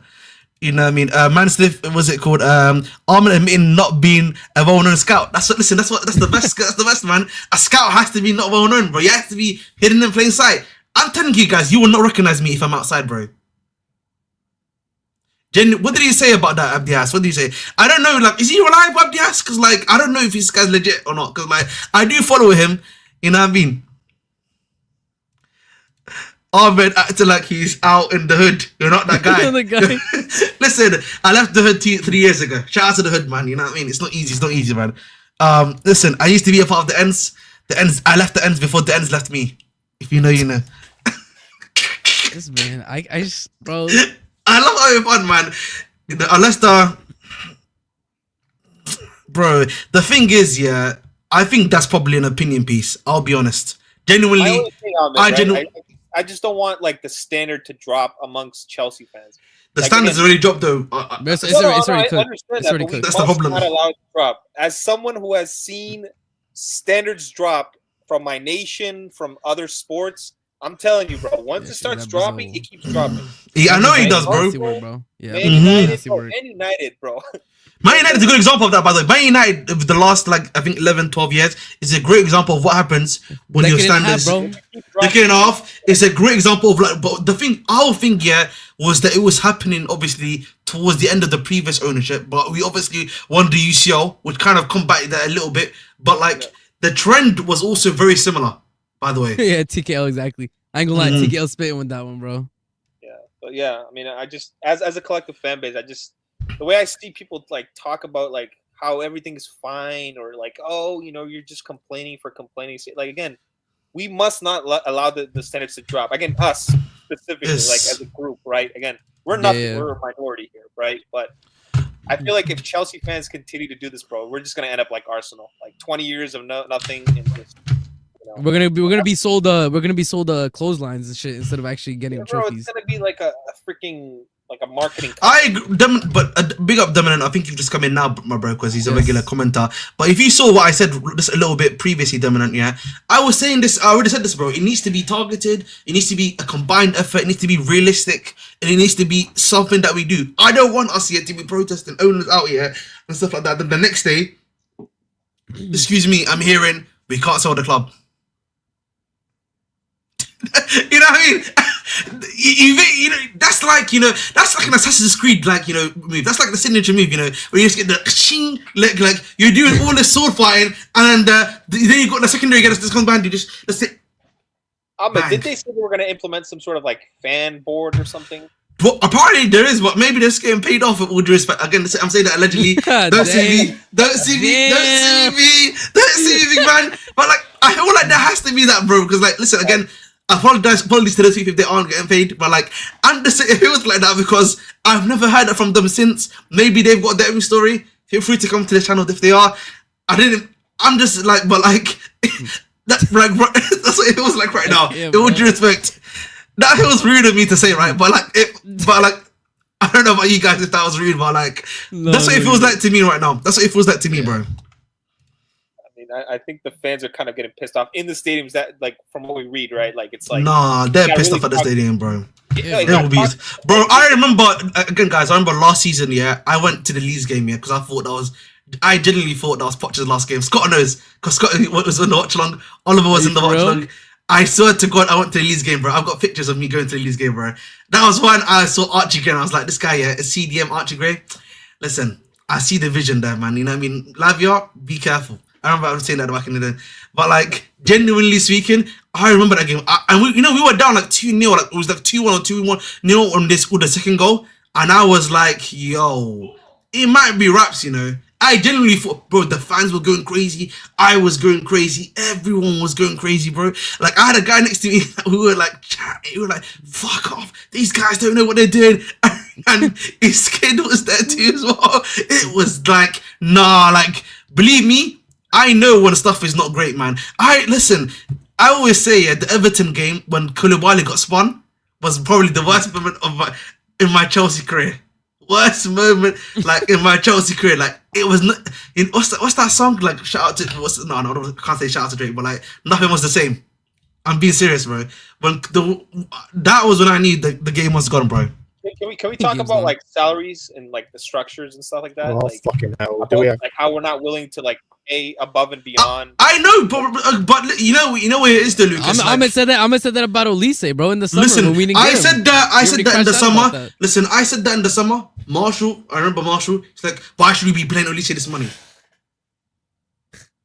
Because he's a title. Osimhen. No. I remember people were even people were even getting angry at Osimhen, asking for wage. And I was like, what are we doing here, boys? Like, listen, I always say, yeah, you can have this wage structure, but there has to be 3 people, or at least 3, or if not 2 people. I don't even think it's that. I think you just have to not give it to shit players. Like, yes, like you can give. Are we real? You can give 300 grand a week to Ottoman and 250 to Olise, and it's fine if they perform. It's the same with like transfer fees. Everyone talks about United's wage bill because they give Rashford 300k a week and he's shit, and they gave Sancho like 350k a week and he was terrible for them, or he just didn't work. And they were giving Casemiro 300 grand a week to sit on the bench and eat donuts like every week. But no one talks about the fact that Haaland's on 400k a week. Why? Because he performs. Marmoush is on 300k a week, but no one cares. because he's just contributing. Because City can do it. City spending this money. ADB's on 375 grand a week, whatever he's on, to have surgery on his legs every weekend because he's injured all the time. Like, it doesn't matter. Musiala's on 400K and he's 21, bro. Yeah, Musiala's just been put on a 400K a week contract to Bayern. Yep, until 2030. And 400K contract till 2030, bro. And when he gets bought by a huge club, because he will, Wirtz will be on like 300 grand a week because these guys can. Because that's what you do. You don't go to Osimhen and like and Elise and Wirtz and Musiala and these men and go, do you want 100K a week? We'll put some bonuses in there. So if we win so if we get in the Champions League, you get like an extra 50K a week. Absolutely stupid, bro. It's just stupid, man. Maybe a Ballon d'Or contract where maybe you win the Ballon d'Or, you get like an extra 100K bonus. No, brother, pay them the fucking money they deserve. Do you know? No, it's just for me. It's just stupidity, bro. Stupidity is doing the same thing again and again. We did that, bro. We did that in the previous summer for some players. Apparently, we tried to do it for some other players in the previous summer. It didn't work. We go back in for Elise. This is our guy, by the way, guys. This guy they've been targeting for years. They're salivating over Elise. Remember, they're dreaming about Elise. Yeah, they can't get him done. Same with Osimhen. Can't get him done. You know. Do you know what the stupid argument is as well? Right?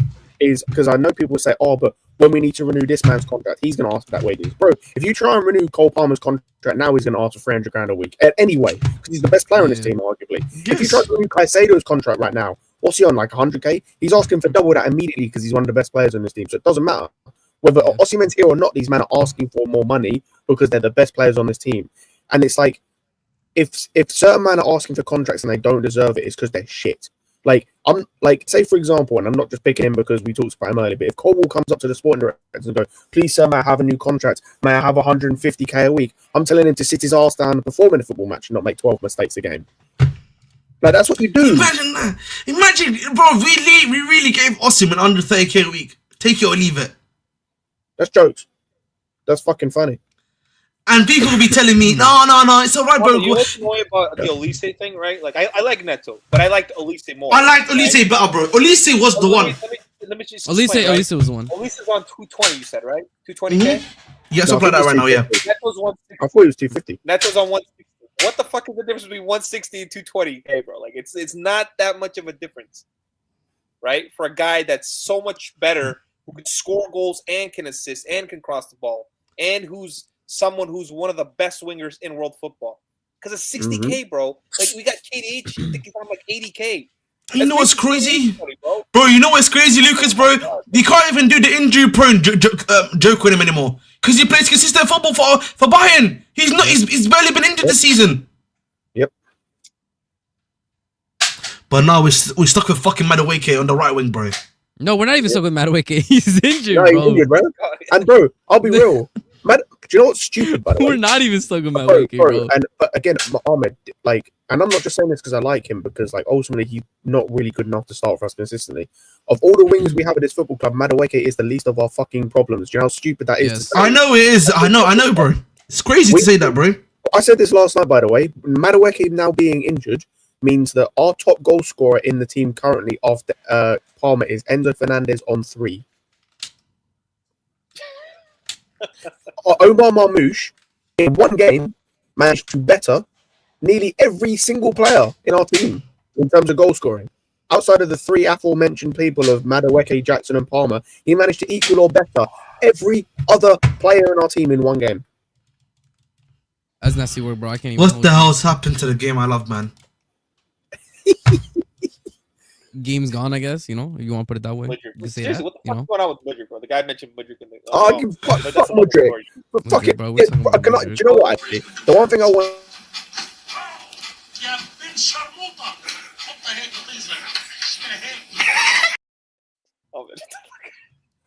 Bro, I just want this what's it called? This B sample, whatever it is, to come out. So we have to stop talking about him. Just terminate. I just want him to be banned. Just ban him for like 4 years, and I can stop talking about him. Listen, Abdias, I already said this, by the way. I don't know, Abdias, you I think you're coming late.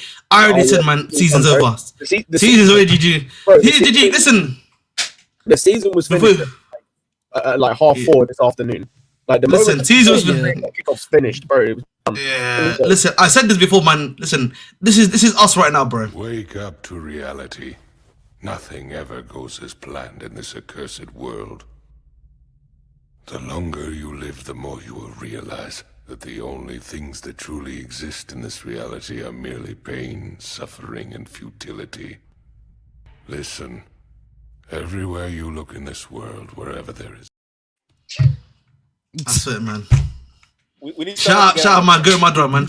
If he was here, man, Oh my God. you know, shout out my goat, man. Shout out my goat, man. You know, wallahi, bro, it's not easy, man. It's not easy out here, man. It's not easy, bro. Like, genuinely, man. Like, listen, today, Brent, I saw my guy Saul off here, a guy that people cooking me for in the summer to bring into this club, bro. And then today, bro, equalizing for Atletico Madrid to keep him the title race. To keep him the title race, bro. You know what I mean? Listen, I swear to God, bro, that's what I felt like, bro. Well, I felt like him, bro. No cap, bro. On the central line, just no cap, bro. Crazy, bro. Nah, bro, listen. Wait, when did you... Is that? I didn't take that picture. I didn't take that picture, chill. I didn't take that picture. Yeah, it's crazy. He said, "When did you take that picture?" I didn't take that picture, bro. We need this guy, bro. We need this guy on the team. Oh man, that's nasty work. Listen. We need this guy on the team, bro. We need this guy on the team. I'm being serious, bro. We need this guy on the team. This guy would actually score me goals. All right, bro. He would actually make the team better, bro. You know what I mean? I hope he's available in real life because we need to, bro. Nah, like, you know, I said this before, man. You have to compartmentalize, yeah. You know, Chelsea these days, man. You know, I've said it before, man. My personal life is going from strength to strength. Chelsea is going in a different direction, bro. So I've had to, like, you know, where's my favorite? Where's this box? You know, I just had to put all my Chelsea feelings into this, like a box like this, and just keep it pushing, bro. You know what I mean? Is fucked as well, so the problem is, man, listen, we're not gonna come back from this, man. We ain't coming back from this, man. I'll be serious, man. We're not coming back from this season. Like, listen, that's never gonna happen, bro. They got their goat, man. They got their guy, man. Man United might actually get relegated with Amada, bro. Like, I'm not even. Yeah, I ain't gonna. No. By the way, they got Menu and Diallo out. Oh my God, bro! Like I'm not even joking, but that team without Ahmad is. No, they might actually be cooked, bro. Their front line is literally Xerxes, Hoyland, Garnacho, bro. Hoyland is the worst striker in the league, bro. He's the worst striker. He is. Listen, Abdi has, bro. He's the worst striker. Hold up, he's the worst striker. He's the worst striker in the league, and we do not have a striker. Listen, Abdi has, bro. I'm telling you, Aston Villa next Saturday is gonna be a movie, bro. It's gonna be a movie. You're gonna be watching John Wick. It's gonna be John Wick, bro. You're gonna be giving what's it called, Rashford his first Premier League goal of the season against you know, we're gonna be giving a lot of the Asensio. Welcome to the Premier League. Man them eating. Two things. One, that game's going to be a snuff film. That's going to be 18 plus. Second, by the way, that is insane. I just going to have a look just for shits and giggles. It's NTR, you know, NTR. Bro, I'm pissed I did this, by the way. I didn't had a look at Morata and Jimenez, by the way, just for shits and giggles. Bro, they've already scored for their clubs. 2-2, Paul. 2-2. He got them the winner today, Jimenez, against Verona. 2-2, and Morata's got 1 goal already in 2 games. I'm pissed, bro. I'm fucking pissed. Ren's got 4-2 in Saturday. Oh yeah, Moani's got like 5 in like 3 as well. Oh my God. Oh my God. And we're playing fucking Nkunku up front. Imagine that. I hate this club. Oh my God, bro. No, I'm telling you, man. Like, I can't believe that brother Tell was like, yo, I don't think I can. There's too many people at Chelsea. Then everybody just evaporated on the final day. And then everyone gets injured the next game. Everybody leaves and everybody left and got injured on the last day, bro. Like, it's a joke, bro. Listen, CAA, bro. Listen, that's because they couldn't be Ipswich. Chelsea Charity FC, man. Chelsea Charity FC. Yeah. Listen. Hang on. We just lost back to back to a Brighton team that lost 7-0 to Nottingham Forest. Oh yeah. Yeah. I mean, yeah. I already said that before. I said that when we first lost. I'm like, bro, this team just got pumped 7-0, by the way. And you know what's funny? They did to us what Forest did to them. We had like 80% possession. Forest had like 20, and they won 7-0. This game, we had like 70-something percent possession, and we did nothing, bro. What possession means nothing? You have to no, but that's what I'm telling you. Possession means nothing, but people are, like the coaches who are obsessed with it get done in by it. Was it 4-2? Let the other team get possession, bro.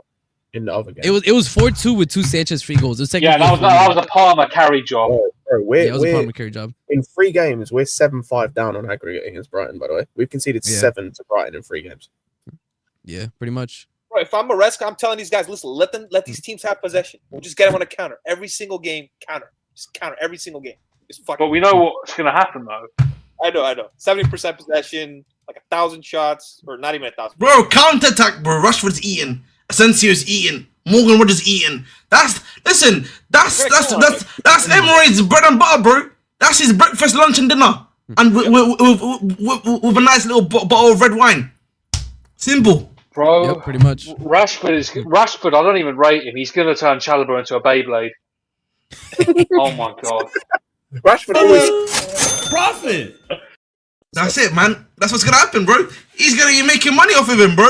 He's gonna be listen. Oh my god, man. Then today, bro, I watched the game. Like he came on in the second half, and he was actually cooking. You know, I was like, oh shit. You're the scummest of the scum. You're someone that destroys families. You're someone that destroys the people's livelihood. You're someone that takes a father away from their mother. You're someone. Genuinely, man. There you go. 70% possession, 1 shot on target. No, I can't lie, bro. It killed me. It really did kill me. When Maresca's like, bro, we're changing. No. It killed me when Maresca's like, bro, we're changing up the tactics. Don't worry. Thank you, boss man. We got 1 shot on target. Amazing tactics. Thank you, bro. Like, like, what do you? I think it's 2 games. I think it's over the 2 games. By the way, that stats over the 2 games. By the way. 1 shot, 2 games. Yeah, bro. I was gonna say that has to be. We didn't register a single shot on target the other night. It's over the 2 games. The only shot on target was the own goal. I was so happy when Enzo scored that header. I was like, there it is. And then he called back. Yeah, that's I ain't gonna lie.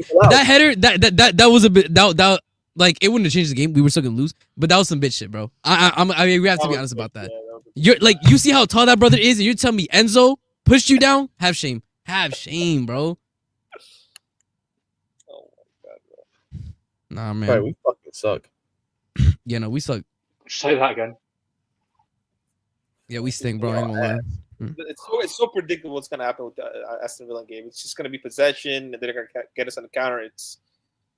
That's how it's going to be for every game from now to the end of the season. Like, there's nothing going to change. Like, we've got no one coming back from injury that's going to change us. Like, the only 3 players I think that's going to change us from a tactical perspective. It's not going to help us win games or not lose games. The only 3 players going to help us from a tactical perspective is Fofana, Lavia, and Jackson. And that's mainly because we just then don't have to see certain dudes play. Or Jackson, none of those guys are going to help us score more goals, and none of those guys are going to help us concede less. We're just going to look a bit better on the ball. 1, 2. We have 4. Oh my god, we have 4 more fucking games. Jesus Christ. What it is? National break, yeah. And bro, we'll beat Southampton and Leicester, because I have to believe we will, because we're not that shit. But we're losing to Arsenal. We'll make a meal out of it though. I'll be honest, Southampton, they might have something for us, bro. No, that Arsenal game is going to be. Southampton, I'm tapping out of it. No, come on, bro. You know we are, bro. Come on, you know we are, bro. Yeah, we have to. You must. I'm gonna be real, bro. I think you know what? Nah, I think we're gonna draw. You know what? I'm gonna be a bit positive. The Arsenal game is gonna be the most disgusting game in the planet, bro. It's gonna be like 0 shots. Because no one has a striker. Don't do that. It's gonna be disgusting. Foul! Foul! Foul! Where do you even get these? Bro, what are you? That's what's gonna happen. Listen, the way you guys are hyping out Southampton and Spurs, that's what we're gonna be doing. And then that's what's gonna happen to us, bro. You know what I'm just imagining, by the way, playing Southampton, bro. I'm just imagining Onuachu just dunking on Cole's head, bro. Oh my god! Oh no! Onuachu is going to destroy him, bro. He's going to manhandle him, bro. People are thinking this shit. I'm imagining as well. No, man. People think this shit. You talked about Rashford putting making Chalobah a Beyblade, bro. Suleimana is going to turn Chalobah into bro. He's going to spin the whole rest of his life. He's never going to stop Oh, spinning. no. Sulemana is going to make him spin like, oh, fuck, man. Fuck. Yo. Brother, look here. Lose against, listen, Southampton win. Leicester, we could actually draw against. I can see that. Arsenal lost. Oh, fuck off. You know, we might give Spurs their win, you know. We could give Spurs their first win. The way they attack, bro, they got Solanke back, I know for sure by then. Bro, Yeah, bro, I ain't gonna lie. Yeah, they might get a win against us, bro. If there's one thing in life, for sure. you know, there's taxes, death, and we're beating Spurs. It's gonna Yeah, happen. that's the thing. It's gonna happen. We always beat Spurs, no matter how shit we are. We'll beat Spurs. No matter Somehow, how shit some we way. are, bro. It doesn't Like, matter. bro, God might come down and smite their team off the pitch, and we just Bro, win. Bro, we genuinely, yeah, if listen, Abdi has pretty much. If I say everything Abdi is saying is right, yeah, we getting what 1? That's 3, 3 plus 4 plus 7 plus 8, 9 points. 10 points. 10 points between now and the end of the season. That's 53 points. I think Peter said yesterday in the group chat that we're on course for 65 points, Yeah, something like that. which is We 2 can't be more than we United, got bro, last like- season. That's only 2 more than we got last season. We can't beat United, man. I don't know what to say. He beat them last season by some miracle at home, but I don't think that's gonna happen again, bro.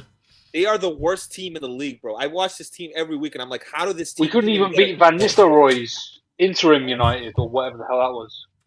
Bro. No, that I understood. Bro, they're so bad. It's crazy.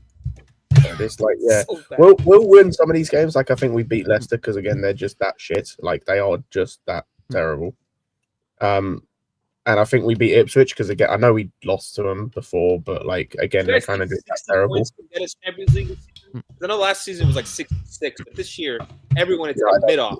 I genuinely, I think the best we can hope for is 5th or 6th. Like I think we can maybe finish 5th and hope to get Champions League that way. We're not finishing top 4.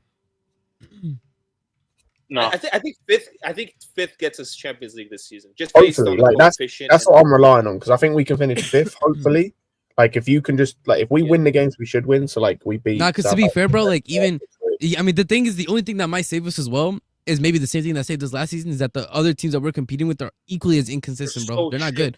Newcastle, bro. Newcastle will go slap somebody next 1 week and lose to relegation next week, bro. And even Forest, bro, they lost today. Like we have literally to win some No, games. but, yeah, though. no, that's the thing. Aris, I agree with you. If we were like that was where we were at before this weekend. Like if we'd have just stayed pace with Nah, bro, everyone I else, don't it would have been fine. But it's like I think bro, we're now in position, this like, say Bournemouth lose right their next game, bro. I don't like outside like unless who are they playing the weekend we play Southampton? Actually, let me check that, see who they're playing because like that's what we're relying on. It's like if as long as we beat Southampton, if Bournemouth lose, that's calm. But even if say they're playing like City 1 week, right? And it's this, I don't know if it is, but it's like the same weekend we play. Let's just use Liverpool. Like we're not gaining any ground, we're losing that game, so it doesn't matter. So like, I just think in this run that Adi has put up, I think there's maybe like turn some of the L's into draws and maybe one of the losses into a win. Like, but that's what I'm saying. Like, I don't think it's as bad because even with some of the games, I think we might have expected. Like, I think we're gonna be expecting to lose. Like, we're gonna end up winning somehow, some way. Like that's just football, bro. I ain't gonna lie. That's what I'm saying. Like I think that there's still. By the way, for example, he put Fulham L. That could easily be a win. There you go. There's one right there.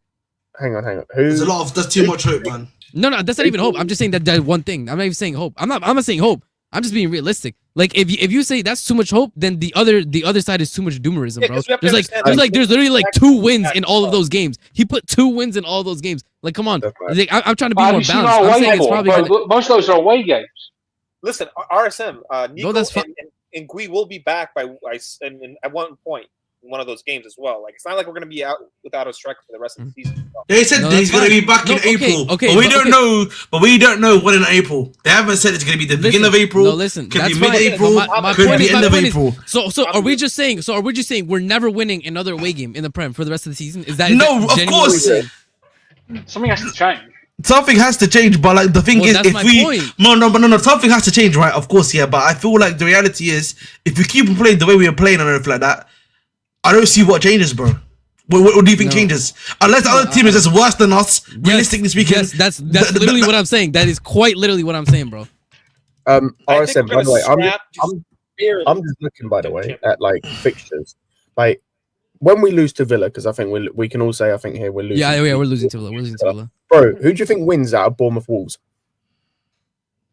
Bournemouth. I mean, it should be Bournemouth. Cool. It I should think be. it's Bournemouth as well. Yeah, Bournemouth. It They go should 3 be. points clear. Like, let's just go for next weekend. This is what it could look like, and obviously Okay. stuff can Start happen. with who's Forest against? This Start. weekend, okay. Forest and Newcastle play each other. Okay, that's actually not that bad for us. That's probably a draw right there. Well, a draw's best case scenario, but we'll see. Fulham Yeah. are playing Palace at home. That's if Fulham It win. depends what the Palace is a tricky team, though. This is the thing, you know. It Like, is, sometimes but- they'll beat bigger teams. If Fulham win, they go 2 points behind us.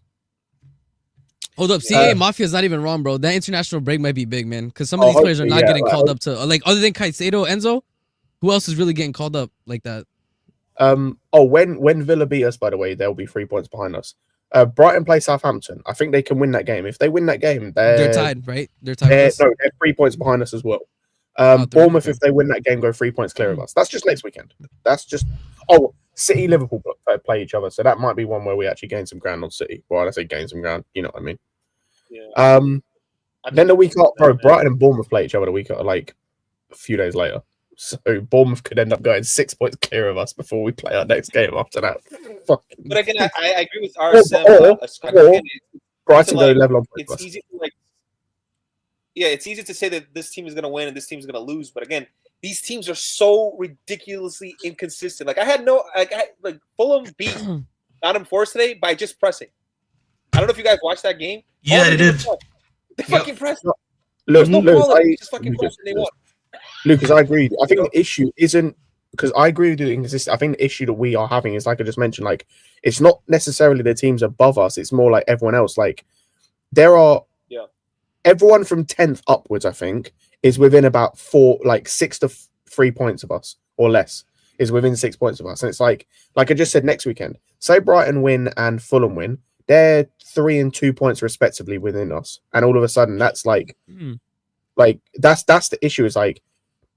Yes, all these teams are inconsistent, but they've still got to play each other. And some like ultimately, they have one team. At least one team is gaining points on us. Yeah, because we're just losing most of these games. Yeah, because like if both teams draw, right? Like say Brighton and Bournemouth, like when they play each other, that's a draw. Cool. That still means Bournemouth get a point ahead of us, and Brighton get within an extra point of us. And that's the weekend we play Southampton. Or no, that's before we play Southampton, which again we should win, but like. Just puts more pressure on us, and that's the thing. Is like, if we just do our job, 13, right? 13. 13 games. 13. I think if we can win 7 games, I think we can scrape through. Yes, barely. That's my point. That's what I'm saying. Like I think if remember that season from Tuchel, right, where we barely made Champions League. I think it's like 2022 or 21. I said right? that, I think we're gonna make it crawling and stumbling into 5th, bro. What I will say, listen, I'm gonna. See, EPL turf. That's my thing. Is I disagree with Newcastle. Newcastle have shown throughout the entire season they are a very inconsistent team, bro. Very inconsistent. Yeah. Just before you go, I just had a look at the fixtures. Like you say the 7, and I kind of agree with you. There's 4 matches that I say we win convincingly. Yeah, definitely right as well. Again, it's just I'm just hoping, and it's like for me, it's like we have enough quality in the squad that I think maybe Palmer, individual brilliance here, maybe like a fluke goal there, you know, like or just the other team has a bad day, bro. It is what it is. Like all the quality of this league is, and I was talking to Joey about this. It's so fucking shit. Yeah, so as I said before, listen, the top 6 have lost quality. And what's happened here is that inversely, the mid-table clubs have gained quality, right? Yes. Right, and so this is why it's so erratic in the top of the table, basically. It's the thing is, okay, EPL. I'm not even being hopeful. I'm just being realistic because I'm not saying that like no. There's a chance, by the way, that same thing happens that season. We might finish 3, 4, 5 points off of UCL spots again. But I think that's equally as likely to happen as us stumbling into the UCL spots. You see what I'm saying? I'm not completely doomed. Like some people are saying, like, bro, we're not going to win a single away game for the rest of the season. I'm not doing that. I'm not saying we're going to win every game. We're going to somehow find our form back. Standard either. Like Palmer isn't playing well. No, bro. Like, Palmer has been absolutely shit, bro. We got to be honest, bro. He's been shit, bro. We got to say it like it is, man. He's been shit. So is Palmer just going to be bad for the next 13 games? We don't know that. You know what I'm saying? I mean, bro. watching him this last game against Brighton, I do actually feel a level of sympathy for him because there was moments against Brighton, like especially first half when him and Nkunku switched and he went into the 10. Like you can see that, like in that attack, he's like the only one that's trying. He's the only one that's trying to do anything. Like even though it's not coming off, like at least there is some intent there. Like he's trying to link up play. Like he made a run into the middle that I think it was Sancho or Nkunku had the ball. No, I think Nkunku had the ball. Palmer's making a run inside and he plays it out wide to Sancho, and Palmer just like loses his head. Like and it's like that's the thing. It's like he has been bad in moments, and like the Brighton game actually that we just had. I think he was not great, but I don't actually put that down to him. Yeah. But yeah, like, I just have a level of sympathy. I feel sorry for him. Yes. End of the day, guys, I think I'm gonna end it. I think I'm gonna end it here, but before I end it here, I've got Prime's here sadly, so I have to actually give him 2 minutes. So the stream's gonna be prolonged. But I feel like RSM is this guy right now, bro. We were in action, and she said in my ear, "Go deeper. Stay with me now." And what hurt me is I was already all the way in. So I had ran out of PP. You do understand the cameras are rolling? Who you are now, yeah, completely different. Is manufactured because it was surgically enhanced. Yes, sir. Yes, sir. And and I'm comfortable saying that. And I can tell you that it's just something you would never be able to get on TV. That's why we on your show. What are we talking about? In what way am I like that? He just wanted to play the video. He literally just wants to play the video. In what way am I like that? Bro, he just wanted to play the video, man. I can't, bro. I can't. Yo, if you're tough, what am I running from, bro? Please tell me what I'm running from, bro. Again, if you tell me what it is, man, listen, Ahmed is on his Vima arc. Listen, I'm not a Vima, firstly. You know what I mean? If you understand, Chelsea's all the way in. Can't do more. Exactly, man. Listen, but listen, if you're tough, let me know what I'm saying that's wrong. RSM. What's up? So who's here? RSM, Scott. Is that Oliver? Lucas. No, it's Lucas. Lucas. Ahmed. RSM. By that video, Ahmed's assuming that Ahmed's saying that you had an enlargement. The only thing I'd ask is, how would you know? Chill. Stick to footy, man. Stick to footy. How would you know? Are you trying to see RSM's thing? Is that what you're into? That's crazy. Chill, man. Chill. Crazy talk, bro. Chill. Listen, this is what happens when we don't win games. By the way, this is literally what happens when we don't win games, bro. But anyways, just quickly. Are you in? It's Southampton at home. It has to be at home, right? I think it's at home. Listen, if I can be there, I will be there. Yes. Again, it's also depends on 25th. I think is it's a Sunday, right? If I'm not mistaken. Let's double. No, it's a Tuesday. It's a Tuesday, bro. That's a work day. So listen, maybe not. And I'm usually sometimes. I'm gonna be so honest. No. No, because listen. If I'm that's a work day for me usually. So unless Tuesday, yeah, like it's so real. If you show up on a random Tuesday, bro, I'm not gonna say it. But boo, job application. Like for me, my issue is like I usually sometimes get sent away like to different parts of the country sometimes by train. So I might not be able to make it in time. Cool. That's already factually true. Cool, so we don't have to believe. Hold the cool. There is nothing to believe. It's on video. It's on cam. We got you on cam, man. He got caught in 4K, bro. We got you in cam, man. Click. Yes. Anyways, Ahmed's weird this aside. What have you guys spoken about football wise? We spoke about pretty much everything, Prime. So yeah. So if you have any comments? Yeah, we spoke a little bit about Prime. It's just really like, listen. I want to hear your viewpoint, bro. Speak your mind, please. This is a safe space. Again, I said this before. Safe space for everyone. Have your say, bro. Well, I'll speak about my team. We won, so I'm happy about that. Oh my god, here we go, bro. Listen, man. Listen. Here we go. He came on to the bridge. Can you listen? Either don't troll. That's shame. I'm not trolling. Can I speak? You keep removing me. If you don't want me to be on the stream, just say so. Can I speak? Thank you. Jesus Christ, man. See, this is what happens when your nation doesn't qualify for AFCON. Anyway, come on, cool it, man. We gotta do better, bro. Cool it, man. We gotta do better, bro. Come on now. I know. Trust me, bro. By the way, I lived. All right, in Newark, New Jersey. You feel me? I lived in the hood. You feel me? I've lived in New York and Brooklyn. You feel me? Trust me, I know when it ends in ER and what that sounds like. You feel me? That shit was not an A. That shit was not even an O in weirdo. You feel me? It was a very clear and distinct sound. Wait, are we talking about minerals being at least we now know what what's his face, what Kool-Aid Man is on. Like, at least we now know. Yeah, I can't lie, bro. Like, and Kool-Aid Man, Kool-Aid Man, bro, I swear on everything, bro. I swear on everything. Listen, Kool-Aid Man, I'm telling you right now, Kool-Aid Man. If you are a black man caping for Johnny Minerals, he's gone, brother. Dr. Umar needs to meet with you, bro. He needs to meet with you. Needs to meet with you, bro. Chill. Why are you so crashing out over Johnny Minerals? Yes, chill, please. Yeah, chill. Anyway, Prime, have you say? You both have some shame, man. Why are you crashing out over Johnny Minerals? Yeah, crashing out over Johnny Minerals, bro. Yeah. Anyway, I'm trying to speak about my team. Oh my God, here we go, bro.